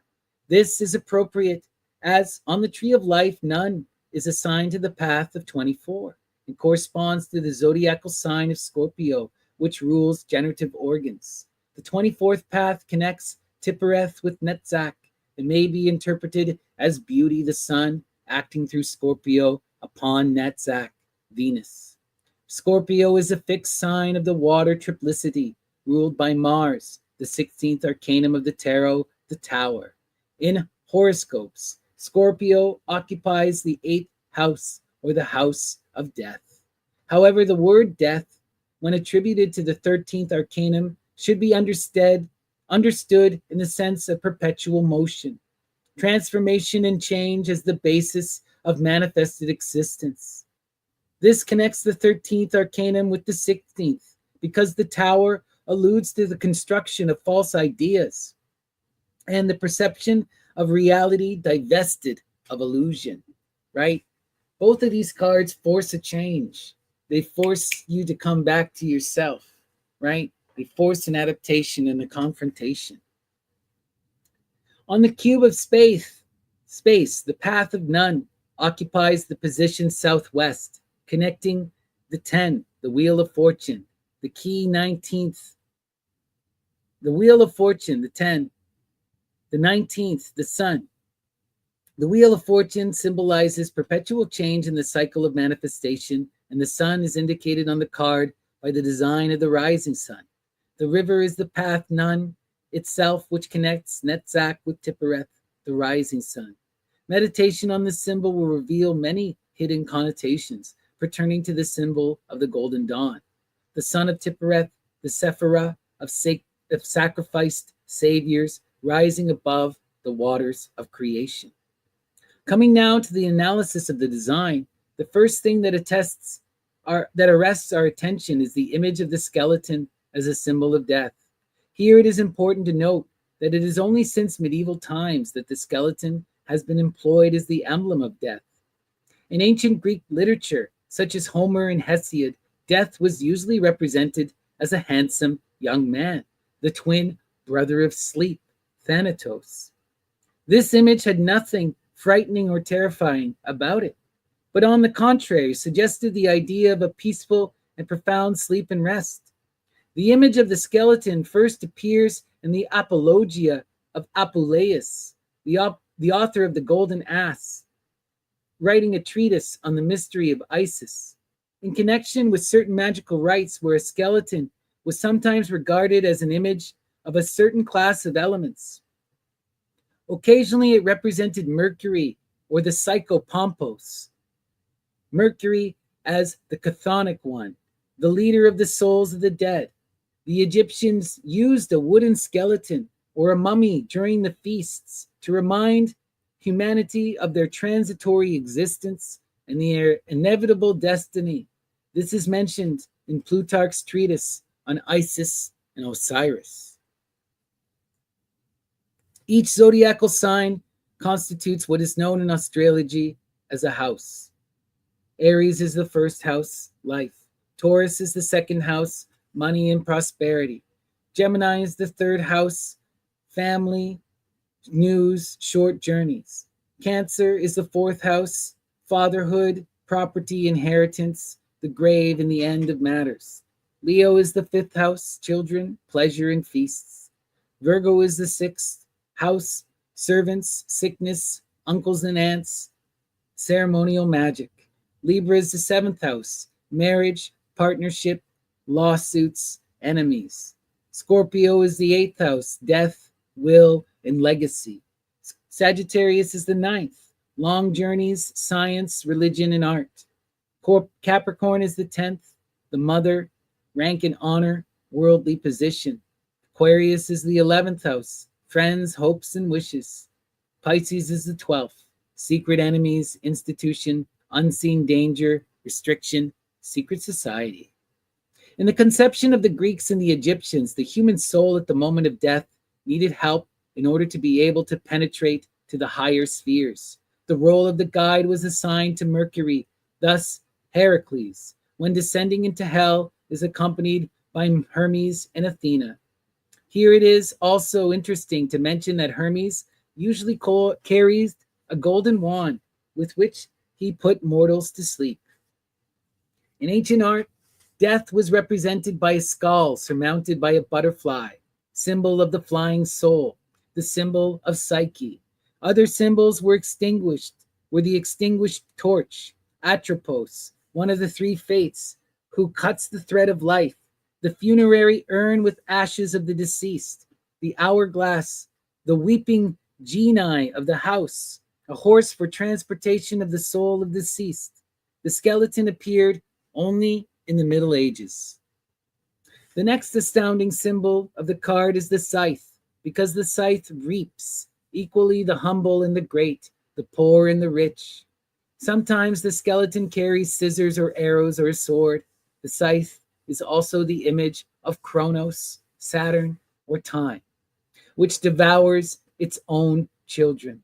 This is connected with the ideas concealed in the image of the third Sephirah Binah. Kronos was the youngest son of Uranos, the heaven, and Gaia, the earth, who overthrew his father and made himself sovereign of the world. He took his sister Rhea as his wife and became the father of Hestia, Demeter, Hera, Hades, Poseidon, and Zeus. Desiring to secure his position, he swallowed his children. Here it is an allusion to the fact that time swallows all, and that without time there is no manifestation. Moreover, out of time manifestation proceeds, just as Zeus, the Lord of the world, was the child of Kronos. From the philosophical point of view, death has three meanings. To an ordinary mortal, it presages liberation from pain and cares of the terrestrial existence. It is the door to a true life. From an esoteric point of view, it is the consequence of initiation, which makes the candidate die to his former life. Those who have not had the privilege of being initiated will experience a similar process of purification after death and will undergo a second death on their astral plane. In divination, this arcanum stands for elemental movement, liberation, materialization, dissolution, intellection, perception divested of illusion, lucidity, detachment, asceticism, transmutation, mastery, change, fatality, necromancy, separatism, melancholy, funerals, sadness, and decrepitude. The Egyptian god presiding over this card is naturally Apophis, slayer of Osiris, who is attributed to the zodiacal sign Scorpio. He is also the dweller on the threshold who arises at the place of evil persons between the altar and the hegemon, and the initiate of the neophyte. Sometimes the Egyptians symbolize the idea of death as Kefra, the beetle, the image of the midnight sun. Wow. Let's continue. Beautiful stuff. Death. Now we're coming to temperance. Temperance. Beautiful. All right. The 14th arcanum of the tarot bears the title of temperance and is attributed to the letter Samek, which means tent peg or prop. It is that which makes a tent secure and may therefore be regarded as that which sustains and preserves our personal existence. And it says here, the daughter of the life of reconcilers, the bringer forth of life.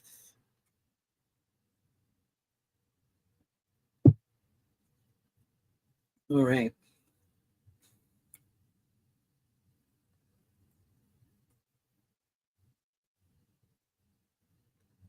On the tree of life, Samek occupies the 25th path and is attributed to the zodiacal sign of Sagittarius.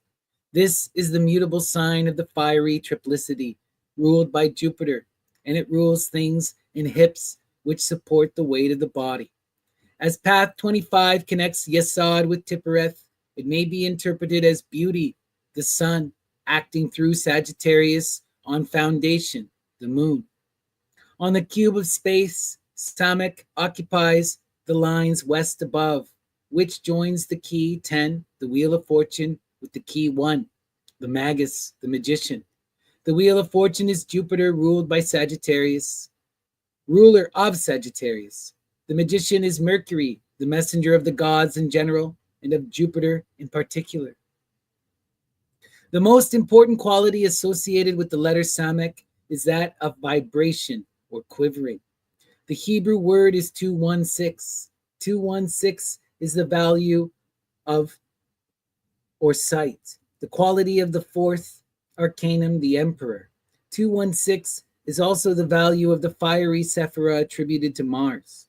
Consequently, the numerical correspondence indicate that vibration is the fundamental nature of the fiery power which makes sight possible. The rubbing together of the sticks, right? There exists several pictorial versions of the 14th arcanum, the most usual one, as depicted in various French packs, and the one published by A.E. Waite, being that of a solar angel or genius, pouring the vital essence from a golden vase into a silver one. The union of these essences produces the elixir of life. This combination of active and passive fluids indicates entry of spirit into matter and the reaction of matter upon spirit. Therefore, this card is usually regarded as a symbol of alchemy and of spiritual transfusion, which can be effected in several different ways, such as, for example, transmission of occult knowledge from an angelic entity to a mortal, influence of one personality upon another by suggestion, persuasion, hypnotism, or magical domination. The pouring of the vital fluid from one vessel to another illustrates the doctrine of reincarnation, and this reminds us that in ancient Greece, the act of pouring water from one urn into another was regarded as a symbol of the metempsychosis. Let us now turn our attention to the picture of the arcanum as it was depicted on the BOTA pack. This version is almost identical with the one described in the Golden Dawn. The angel, who is Michael, the archangel of fire, stands between the lion and the eagle. The lion, the cherub of fire, so closely associated with the planet Mars, alludes to the path of Ein, Capricorn, the cardinal sign of the earthly triplicity, in which Mars is exalted. The eagle, the cherub of water, alludes to the path Nun, Scorpio, the fixed sign of the water triplicity, the higher aspect of which is symbolized by an eagle. The angel pours water upon the fiery lion, and from the torch in his left hand, 5 flames, shaped like the letter Yod, fall on the head of the eagle, and a 6th flame rises. The water on fire and fire on water carry the general idea of tempering or modification, indicated by the title of the key. This once more illustrates the alchemical nature of the card, which is sometimes summed up in the word vitriol, the initials from the following sentence: Vista interiore terrera rectificando inenvis occultum lapidem. Visit the interior of the earth, and by rectification thou will find the stone of the philosophers. That is the path of the Virgo in a sentence. I love that. The hermit in a sentence, right? Beautiful. 1 foot of the angel rests on water, symbol of cosmic matter and mind stuff. The pool corresponds to the 9th Sephira Yesod, which is the sphere of astral light, or the lower manifestation of the universal matter. The path rising from the pool is the path Samek, the arrow of Sagittarius, soaring upward to cleave open the veil unto the sun in Tippereth. symbolized by mountain peaks, the mountain of Abigenis, or the vault of the Adepts. Over the head of the angel is the rainbow. This is a direct reference to Sagittarius, because the Hebrew name for this sign is Kesheth, meaning the bow. The word is composed of the letters of the three paths: Quap, leading from Malkuth to Netzach; Shin, leading from Malkuth to Hod; and Tau, leading from Malkuth to Yesod. These three paths form an arc, or a bow, which is called the rainbow of promise, which stretches above the earth. Beyond it lies the knowledge of the colors of forces of the superphysical universe, which is sometimes called the book of the path of the chameleon. The straight and narrow path of Samek, or the rainbow, symbolizes that path by which the philosophers of the grade Netzach should advance to the knowledge of the adept, the grade of Tippereth. Turning neither unto the right hand nor unto the left, whereon are the evil and threatening symbols of death and devil. He must have a perfect and absolute knowledge of the bow, or he can follow the path of the arrow. This bow of brilliant and perfect color, whose analysis and synthesis yield others of the same scale, and forms the book of the path of the chameleon, that path which ascends alone through the force of Kesheth, the bow of Sagittarius. The knowledge of these colors constitutes the most important magical secret of the Golden Dawn. Wow. In the pack designed by A.E. Waite, there is no rainbow, but instead an iris flower is depicted. This alludes to the Greek goddess Iris, the goddess of the rainbow, swift as the breeze and with wings of gold. She is the messenger of the gods, especially of Zeus and Hera, the queen of Olympus. She bears the Behesht from the ends of the earth, even to the river Styx, which flows in the netherworld. When one of the gods has to take an oath by Styx, Iris fetched some of her sacred water in a golden cup. Whoever swore falsely thereby was punished, having to lie speechless and breathless for a year. In many ways, this resembles Hermes, and therefore carries the herald's staff of that divinity. In divination, this arcanum represents universal life, its incessant movement, the animating fluid which revivifies dispersed forces, occult medicine, magnetism, healing, thaumaturgy, based on the utilization and control of vital currents, regeneration, miracles, the fountain of youth. Philosophical detachment, indifference to the vicissitudes of fate, balanced disposition, health, long life, good circumstance. An individual symbolized by this arcanum will have a docile and easy disposition, will be sensitive to impressions, and if negatively aspected, may be of an unstable and apathetic nature, subject to external influences, prodigal and excessive generosity. Wow, interesting. Let's continue. We got the devil. The devil. Look at that. The Lord of the gates of matter, child of the forces of time. Lord of the gates of matter, child of the forces of time. Beautiful. All right. The 15th arcanum of the Taro bears the title of the devil and is attributed to the letter Ein. The meaning of this hieroglyph is eye and signifies the external, superficial appearances of things. The eye is an orb. Vision is limited by the circle of the horizon. Through the eye, we see appearances only. Hence, the eye represents the limitations of the visible and the bondage of ignorance resulting from the acceptance of these limitations, and appears as being all there is. This has a great bearing on what follows as we attempt to design this end. Letter Ein corresponds to the zodiacal sign of Capricorn. This is the cardinal sign of the earth triplicity, ruled by Saturn, Arcanum 22, the universe, and the place of exaltation of Mars, the Arcanum 16, the tower. The 21st Arcanum symbolizes the forces of the cosmos and is thus connected with the devil, who represents visible nature. On the tree of life, Ein occupies path 26, which connects Tippereth with Hod and may be interpreted as beauty, the sun acting through Capricorn on splendor, Mercury. The devil is the English translation of the Latin diabolus, meaning adversary. During the Middle Ages, this conception was usually represented by a dragon or a serpent.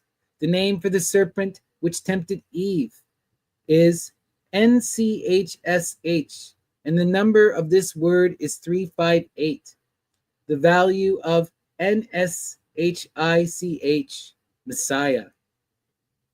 Now, the serpent has always been the image of that great magical agent, which Alpheus Levi calls the astral light, and which is often symbolized by the caduceus. It is the domain of the dangerous illusions and magnetic currents, which, unless consciously directed, can eventually engulf the one who aspires to hidden powers of nature. Each element in every number enshrines its averse, its cliphotic aspect, an uncontrolled force which ignorance may put to evil purpose. But if controlled by knowledge and trained will of the adept, it can become of the greatest assistance. Alpheus Levi illustrates this conception by a parable, where the devil one day, desiring to stop the progress of an adept, broke one wheel of his chariot. But this true adept compelled the devil to curl himself up on the wheel and act for the time as its tire, and so drove on, reaching his destination even sooner than he would have done if the devil had let him alone. This shows that in the occult, one either dominates or is forced to serve.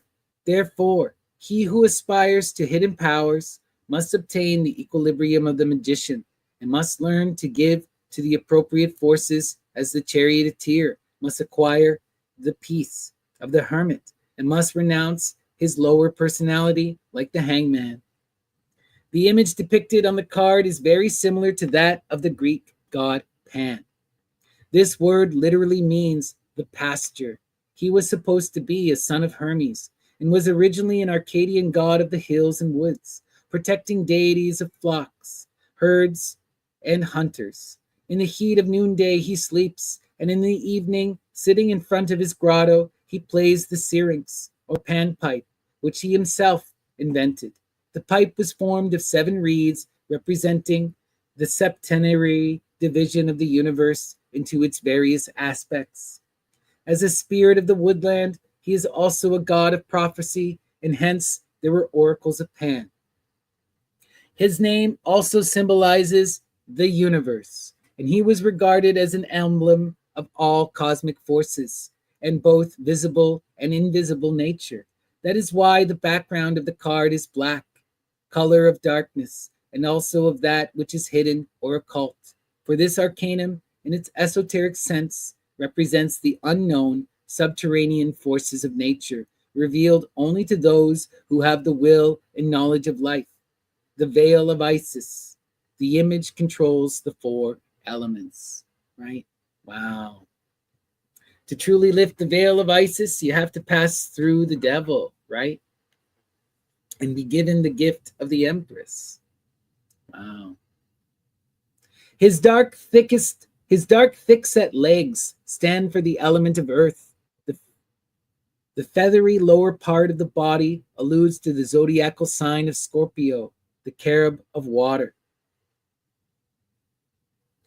The bat wings point to the element of air and the torch to fire. Therefore, in a certain sense, the devil may be regarded as a distorted image of the Sphinx, and as such goes back to the Egyptian goat of Mendes, or as an aspect of Amun-Ra at the time of the vernal equinox.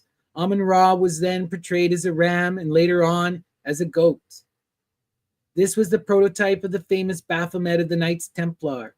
If we read this word backwards, then the result is Temophab, which is a notarigон of the following 4 Latin words: Templi, Omnium, Passus Abbas, the father of the temple of the universal peace. The inverted pentagram alludes to the fact that it is a symbol of evocation rather than invocation, and as such must be employed with the greatest caution. This is because it is well known in occultism that only an advanced adept can venture to control the dense elementals. The denser they are, the greater one must be the power to control and direct them. In certain respects, this card is the antithesis of the lovers. The angel is replaced by the image of blind force, and the figures below, the bestialized reproductions of the man and the woman in the key 6, they are now chained to a cube. But the loops of the chains are so large that they must lift them off their own heads. Thus, their bondage is imaginary. The cube itself is really a half cube. Since a cube is the perfect image of the material universe, the half cube symbolizes half of knowledge, half of that reality, and perceives nothing but the visible, the sensory side of existence. Wow. Right? To pass through the devil is to face true reality, and to have to lift the chains, and to come to that empowered magic of will, to embody the magus. Wow. In divination, this arcanum represents the astral light of the occultists, a reservoir of vitality of everything that lives: static electricity, human magnetism, black magic, sorcery, bewitchment, fascination, suggestion, occult influence on the subconscious of other persons, domination of the masses, revolution, excitation of lower passions, concupiscence, hysteria, luxury, and even perversion. Wow. Wow, wow, wow. Hail the devil. Okay. The Tower, the 16th. The Tower. All right. The Lord of the hosts of the mighty. The Lord of the hosts of the mighty. The 16th arcanum of the tarot corresponds to the letter Pe, which means mouth as the organ of speech. On the tree of life, the path of Pe is attributed to the planet Mars and connects Netzach and Hod. Therefore, it may be described as victory acting through Mars on splendor, Mercury. Mars is the ruler of Aries and the emperor and Scorpio, death. It is also exalted in Capricorn, the devil. As we know, the letter Pe attributed to the emperor means window, and therefore implies the faculty of sight, observation, and surveillance. The 13th arcanum, death, symbolizes continuous change and transformation. The devil personifies the subterranean forces of nature. All of these characteristics are then present in the conception of the tower. It is the first edifice depicted among the 22 major arcanum, and it ears several titles such as the lightning-struck tower, the fire of heaven and the house of God. As the later, it is traditionally referred to as the Tower of Babel and the confusion of languages. The letter Pe signifying speech. The word Babel, if written in Hebrew, is composed of two words, Bab, the gate, and God. Consequently, it means the gate of God, through which a sudden influx of spiritual consciousness destroys the old forms and brings new light. The voice of God destroys the old forms and brings new light. Whoa. Powerful stuff. The lightning flash may be compared to the thunderbolt of Zeus, or the force which turns the wheel of fortune, Jupiter. Another image of the thunderbolt is the swastika, and the swastika is formed from the magic square of Mars and represents a revolution of the four elements and their corresponding zodiacal triplicities around the sun.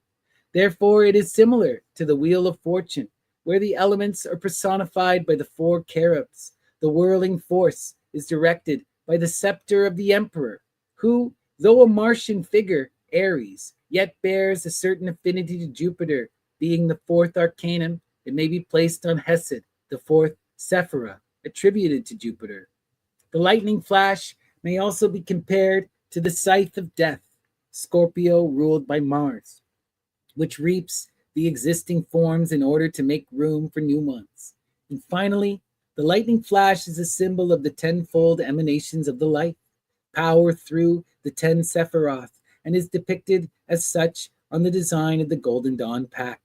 The flash proceeds from a rayed circle and terminates in a triangle, thus forming the astrological symbol of Mars.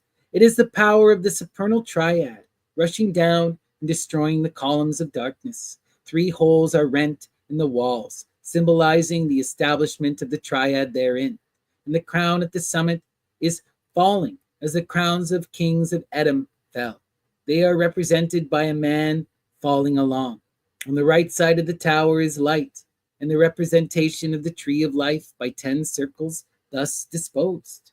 On the left-hand side is darkness and 11 circles symbolizing the clip-off or the averse Sephiroth. Number 16 results by addition of its digits into 7, which is the number of the chariot.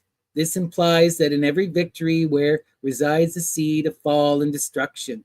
As Horus said, the tower, which are most elevated, collapse heavily, and the summits of mountains are struck by the lightning.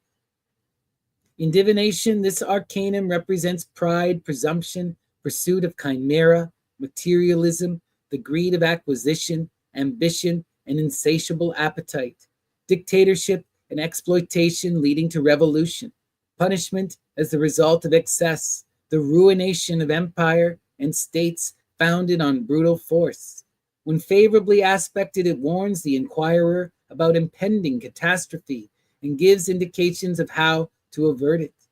The Egyptian god attributed to this arcanum is Horus, as the warrior and slayer of Typhon or Apophis. In Greek mythology, it is Ares, or sometimes Athena, as the defender of her city. The symbolic animals are horse, bear, and wolf, each representing different aspects of Mars. The weapon will naturally be the sword, which has to be distinguished from the dagger of air. The sword symbolizes the lightning and is used as such during the rituals of initiation and Freemasonry. The plants are absinthe, rue, and precious stones are ruby or any other red stone. The perfumes are pepper and dragon's blood and all hot, pungent odors. The magical powers are works of wrath and vengeance.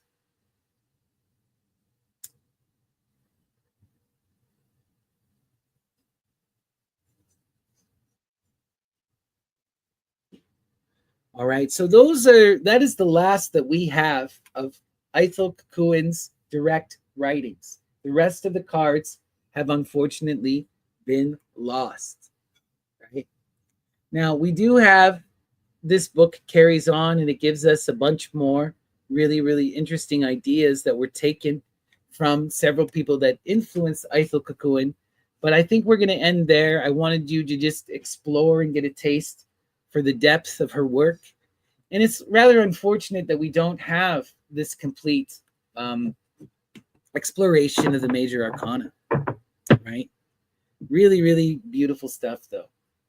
We're going to continue, though, to flip through the cards and to explore them all, right? So let's continue by digging through the cards. And I hope you enjoyed Ithell Colquhoun's words. If you're interested in that particular book that I was just reading, it is called The Magical Writings of Ithell Colquhoun, edited by Steve Nichols, right? And it did a real good job of collecting a lot of her works. There's been a lot of recent interest in Ithell Colquhoun, so you can find a lot of new stuff by her. Well, newly published stuff by her, and there's a lot of scholars who are getting into her stuff. So really cool stuff out there if you're interested in reading more of her work. But that ends her exploration of the tarot. As I explained, when she died, she unfortunately bequeathed all of her occult work to the Tate, and the Tate said no. And so what ended up happening is various relatives and friends and other people bought and sold the occult work, and it was dispersed. It was dispersed. Yeah. Now, yeah, this deck was created in 1965, was when she did her original showcase, I believe. We talked about it earlier. I'm not sure of the exact date, but it was in the 60s when she showed these in Cornwall. But that's the tower. Beautiful, beautiful stuff. Let's continue. We now have the star. The star. The daughter of the firmament, the dweller between the waters. The daughter of the firmament, the dweller between the waters.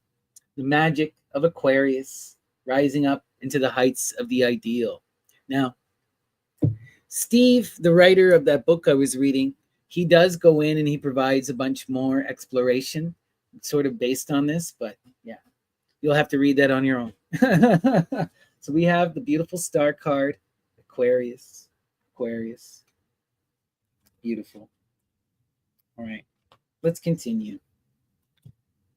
Next up, we got magical judgment. Judgment. The spirit of the primal fire. Look at this one. I really love this. You know, these paintings are truly wild portals, you know, really, really beautiful energy and just such chaotic. Like this feels like judgment. I feel judged looking at this, you know.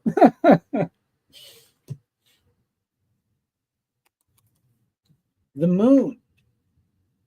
Sorry, some of these got mixed up in the last little bit here. We now got the moon. That's interesting. That red hidden spark, that light in the center, right? This is not I Saw Water, Gandhi. I Saw Water is is like an occult fiction that it's like part fiction, part occult ideas. This is a collection of various writings that were brought together in a book called The Magical Writings of Ithell Colquhoun. Let me pull up the tab here so you can take a look. Where is that? Add to stage. Okay. You're going to be mean at me again. Let's see. How do we...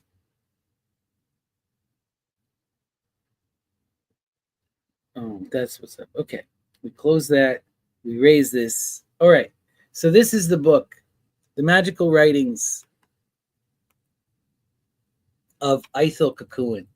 And it contains, Gandhi, I found the essay, Taro as Color, in here. That was what originally brought me to this book. But it goes through many, many, many, many different essays all throughout her career. So there's all kinds of essays on dualism, druidry, monism, on the Kabbalah, you know. Just take a look at some of these titles. The Isis tablet, you know. Really cool stuff. The Banishing Ritual, the Pentagram. And then it goes through all the tarot. And there's some interesting stuff at the very end where she has some kind of cool diagrams. Let me take a look here. We go down. I want to keep scrolling. Where are some of those cool diagrams? What I really liked about this book too is that you get a lot of her, you'll get a lot of her handwritten notes and stuff. Like this guy really did the due diligence and went and gathered so much of her work. I'll just keep going here. Yeah, so we can see some of her handwritten notes on the tarot. You know, just really cool. Because before she even began on the painting of all of these tarot cards, she spent 2 years in meditation. 2 years in meditation on each one of the cards. She would take at least 2 hours, and then she would have all these notes about going through these portals, right? The tarot as the cube of space, right? The creation of the templum. Like, how is this woman not a magus? Not a dragon, you know? Just wild. Just wild. Look at that. So fun. So fun. Anyway, so we'll go back to our cards here, right? I'll be posting that book in the Discord for those who are on the Discord. And yeah, you can take a look. All right. We're now going to go to the sun. Look at the fiery intensity of the sun. Love it, love it, love it, love it, love it. All right. The Lord of the fire of the world. The sun, the Lord of the fire of the world. I love the darkness in the back, and it just radiates. It really takes you in. These paintings really take you in, right? Beautiful stuff. Yeah, you can come follow us. It's called Myth and Lore. Myth and Lore is our Discord. All right. And then our final card to show, we have the universe. The universe. Hathor, right? Hestia. Beautiful, beautiful, beautiful. The great one of the night of time. Absolutely love it. Absolutely love it, right? So that is our full major arcana. So let's hop over to the water. We'll start, or actually, we might as well start as we're meant to start, with the fire.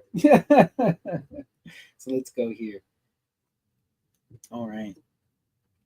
We got our ace of fire, our ace of wands. The root of the powers of fire, the root of the powers of fire, right? The flames are just beginning in that earthy expanse. Oh, wow. Now we're heating up. We're heating up with that intensity of the blue. The two of wands, dominion. Right. And the two of wands is the Lord. Yeah, the Lord of dominion. Wow. That can be so simple, but such intensity, right? Okay. The three of wands.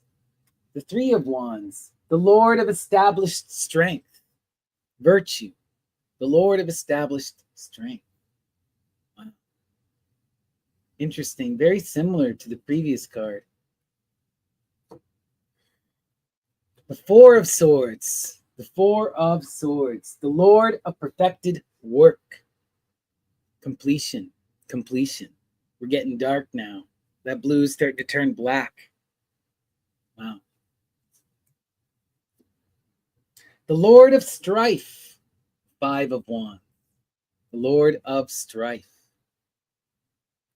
More bright blue and some orange. The Six of Wands. The Lord of Victory. The Lord of Victory. Now we're getting a bunch of yellow. Beautiful.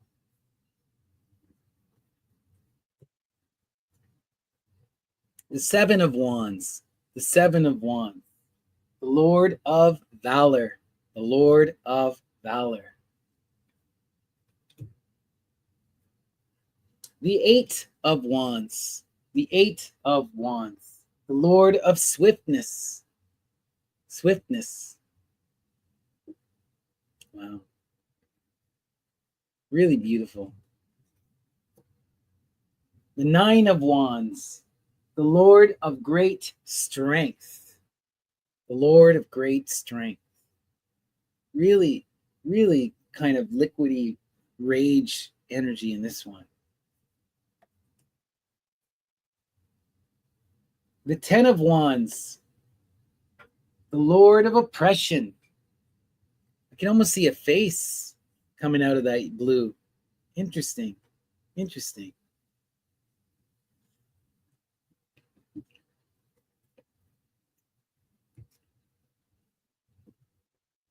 The Princess of Wands. Wow. So dark. The Princess of the Shining Flame, the Rose of the Palace of Fire. Wow. Interesting. You almost see a figure trying to come into bloom. The Prince of Wands. The Prince of Wands. The Prince of the Fire. The Prince of the Chariot of Fire. The Prince of the Chariot of Fire. Beautiful. Queen of Wands. Queen of Wands. The Queen of the Thrones of Flame. The Queen of the Thrones of Flame. Beautiful. The King of Wands. The King of Wands.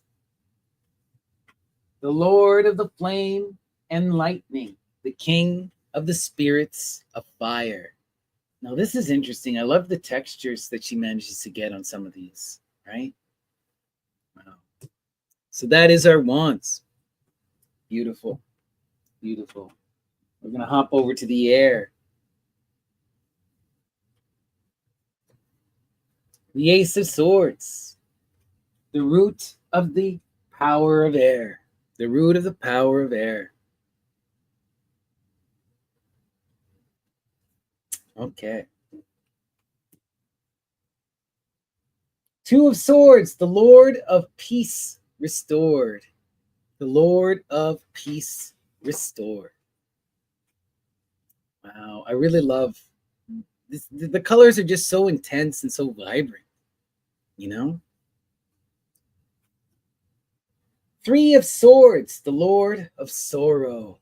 I feel this one. This one feels like heartbreak, you know? Wild. The Lord of Sorrow.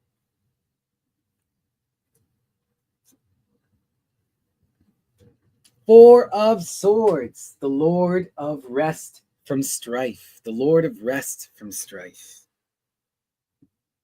Four of Swords. Wow. The texture on this one really stands out between the black and the red and the beige. The yellow. Wow. The Five of Swords. Five of Swords. The Lord of Defeat. The Lord of Defeat.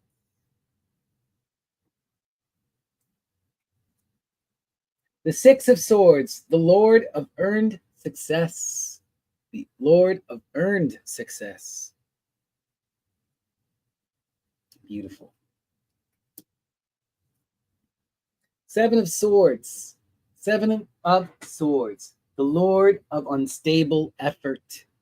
The Lord of Unstable Effort.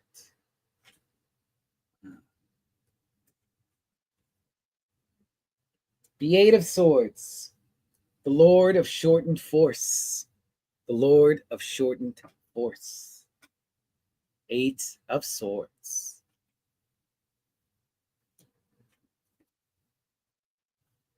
The Nine of Swords.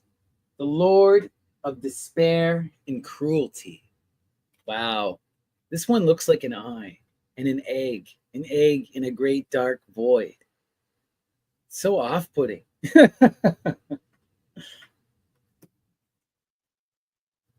Ten of Swords, the Lord of Ruin. The Lord of Ruin. Black streak on a yellow disc. Wow.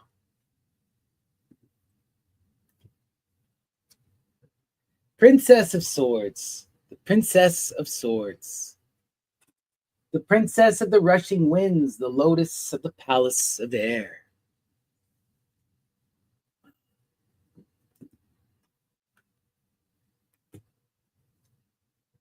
The Prince of Swords. The Prince of the Chariot of Air. The Prince of the Chariot of Air.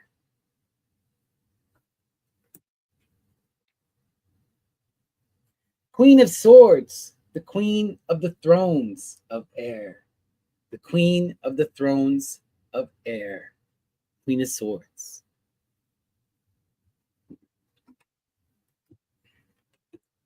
The King of Swords, the Lord of the Wind and the Breezes. The King of the Spirits of Air. The Lord of the Wind and the Breezes. The King of the Spirits of Air. I really like this one. So much color and so much intensity, so much shading and change, right? Like, whoa, really interesting. All right. All right, next we're going to go to the water. The Ace of Cups, the root of the powers of water, the root of the powers of water.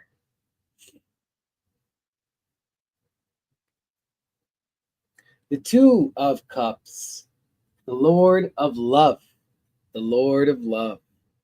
Wow. Very subdued energy, Just that spark.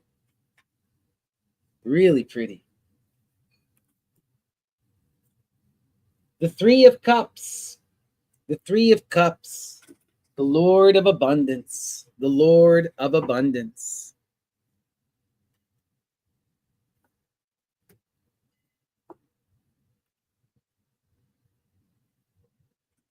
The Four of Cups. The Lord of Blended Pleasure. The Lord of Blended Pleasure.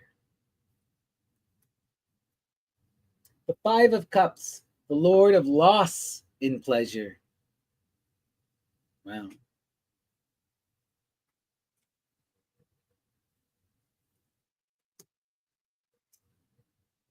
The Six of Cups. The Lord of Pleasure. The Lord of Pleasure.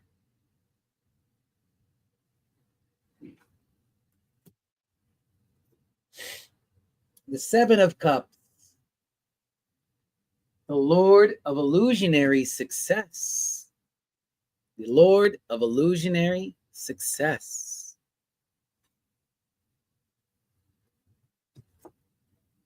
The Eight of Cups. The Lord of Abandoned Success.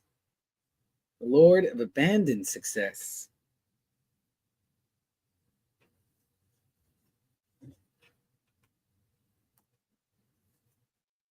The Nine of Cups. The Lord of Material Happiness. Lord of Material Happiness.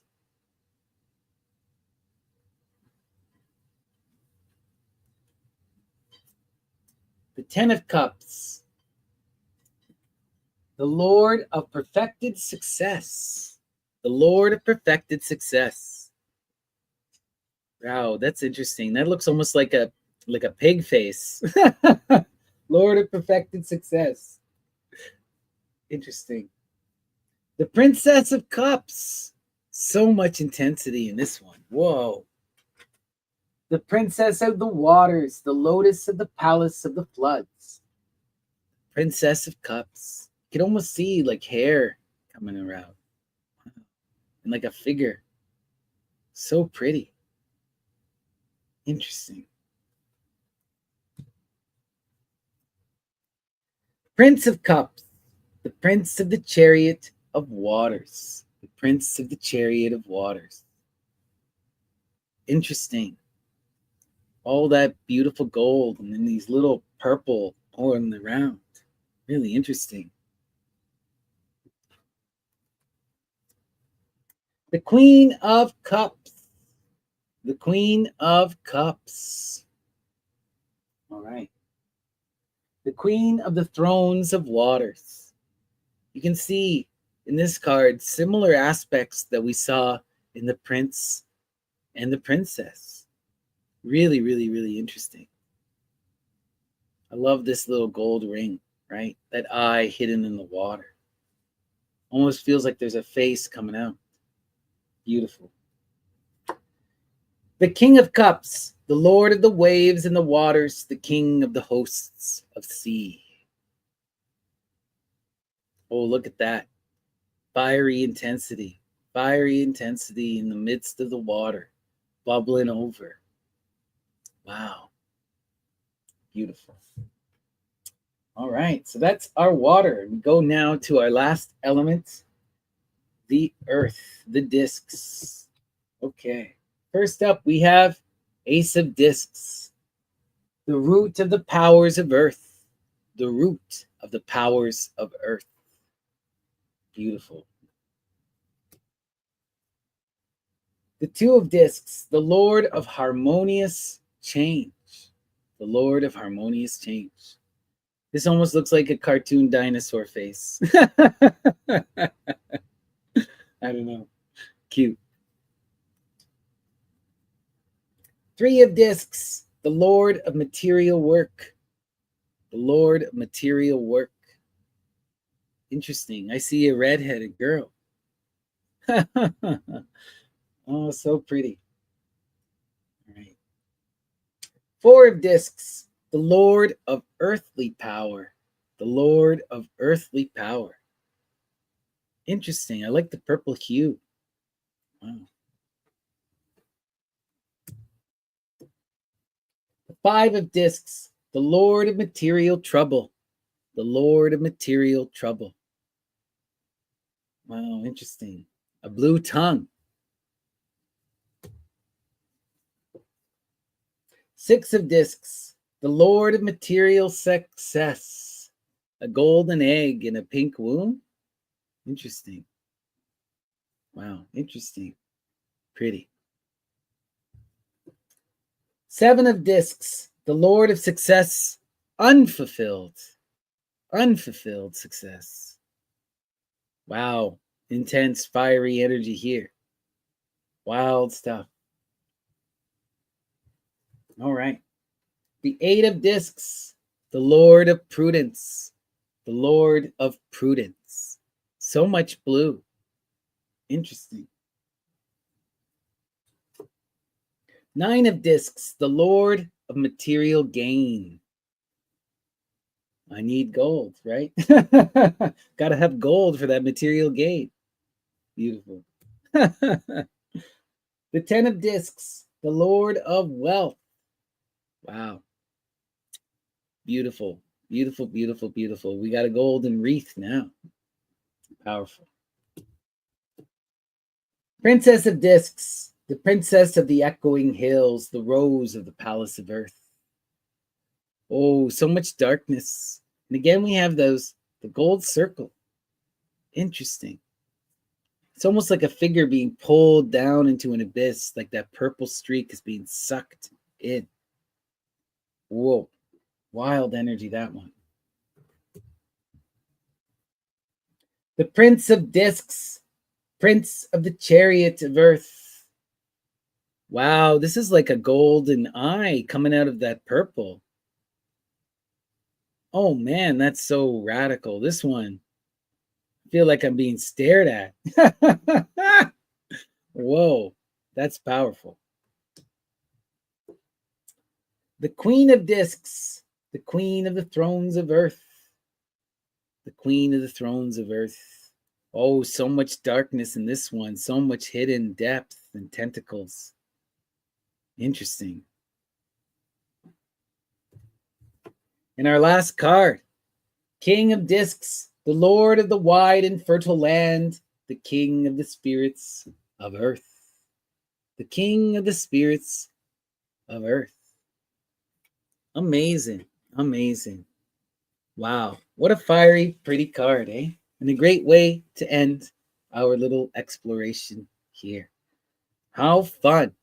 So we've now gone through the entirety of Ithell Colquhoun's Taro as Color. We read her essay, Taro as Color. We went through her introductory essay on the tarot, and we explored what major arcana descriptions she still had left from the earlier work she had done, where she was dedicated to studying and learning about the tarot.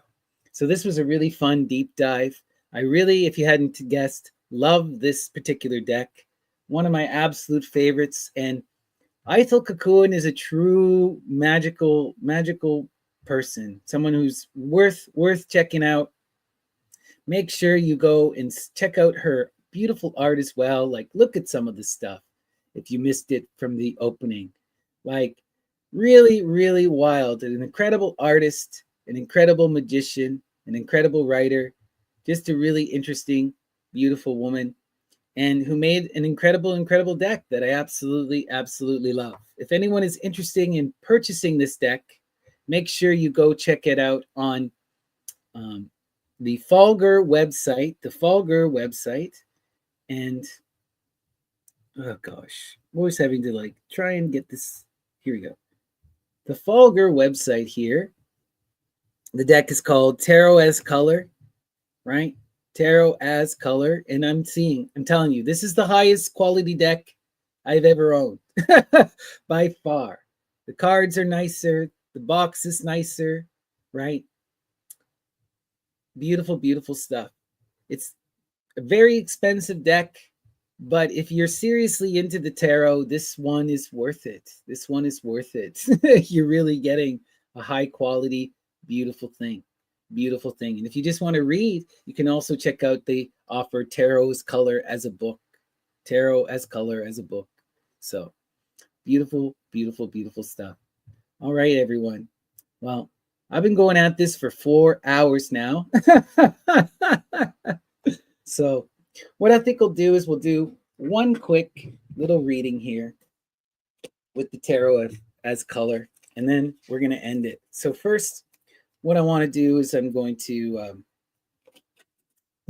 just get our camera situated, and we're going to shuffle up our deck. We'll start off by getting it into some piles here, just so that, because now that I've taken everything and put it in order, we got to take it out of order.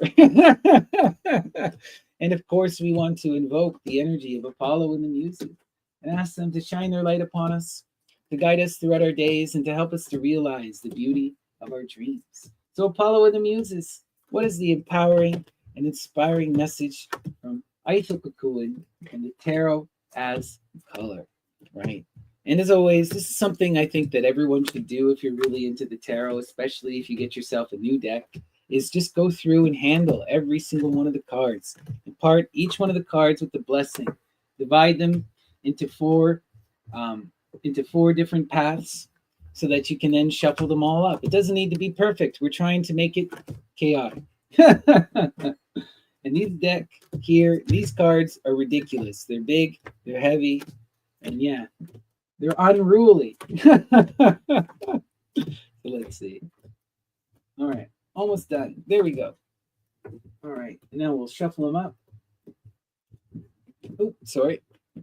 Oh my gosh, I'm knocking everything around here. We're having fun. Okay, so pile 1.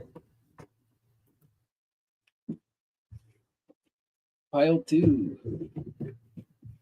pile 3, and pile 4. Okay. I'll just give each of these a shuffle and cut them into each other here. All right. Thank you guys for your patience. I really appreciate you. Much love to everyone. All right.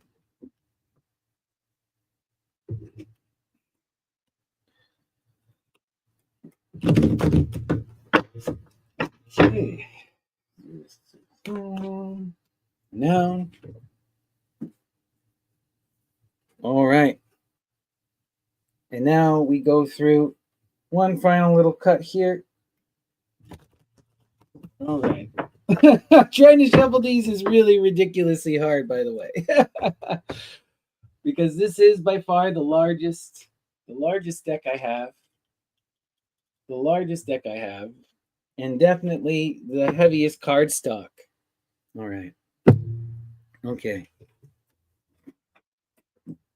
We'll see. We'll see. I gotta eat some dinner. I doubt if I do come on, it won't be till 8 o'clock. We'll see. I'm not sure. The Lord of the wild and fertile land, the King of the spirits of earth, the Knight of fire. Oh, sorry, the King of fire. The King of discs. The King of discs. You can tell I'm starting to get loopy after 4 hours on stream, talking so much. The King of discs, right? The earth of fire.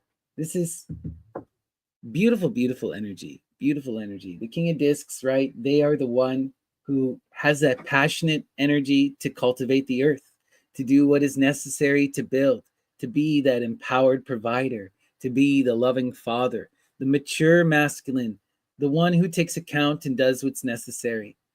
The negative here is that this is a very mundane night, very grounded and very practical, you know, kind of boring. But sometimes boring is beautiful, right? The 8 of discs, look at this.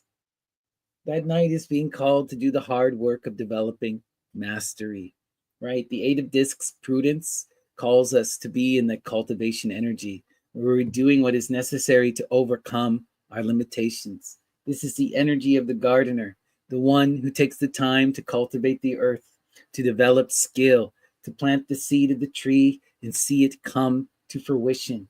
To break free of the 8s, you have to do real hard work, and you have to really master yourself. But when you can do that, you come to such profound energy, such profound, disciplined action. In the night, the king can do this. Right. Look at that, the Six of Discs, success. When this king can take the time to cultivate themselves in the earth, to empower themselves in action, they can come to that perfected middle path, mutual penetration and cooperation.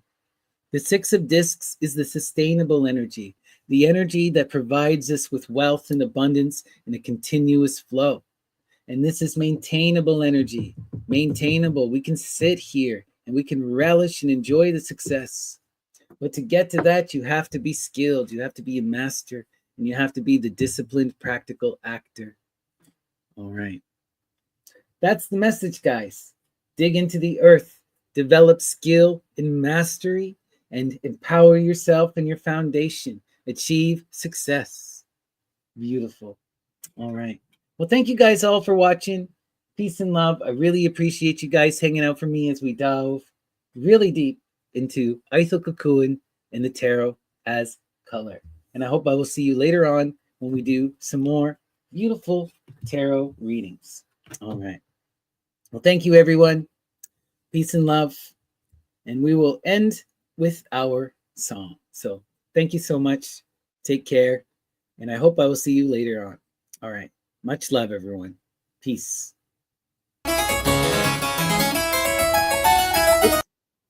That's the wrong song. Here we go.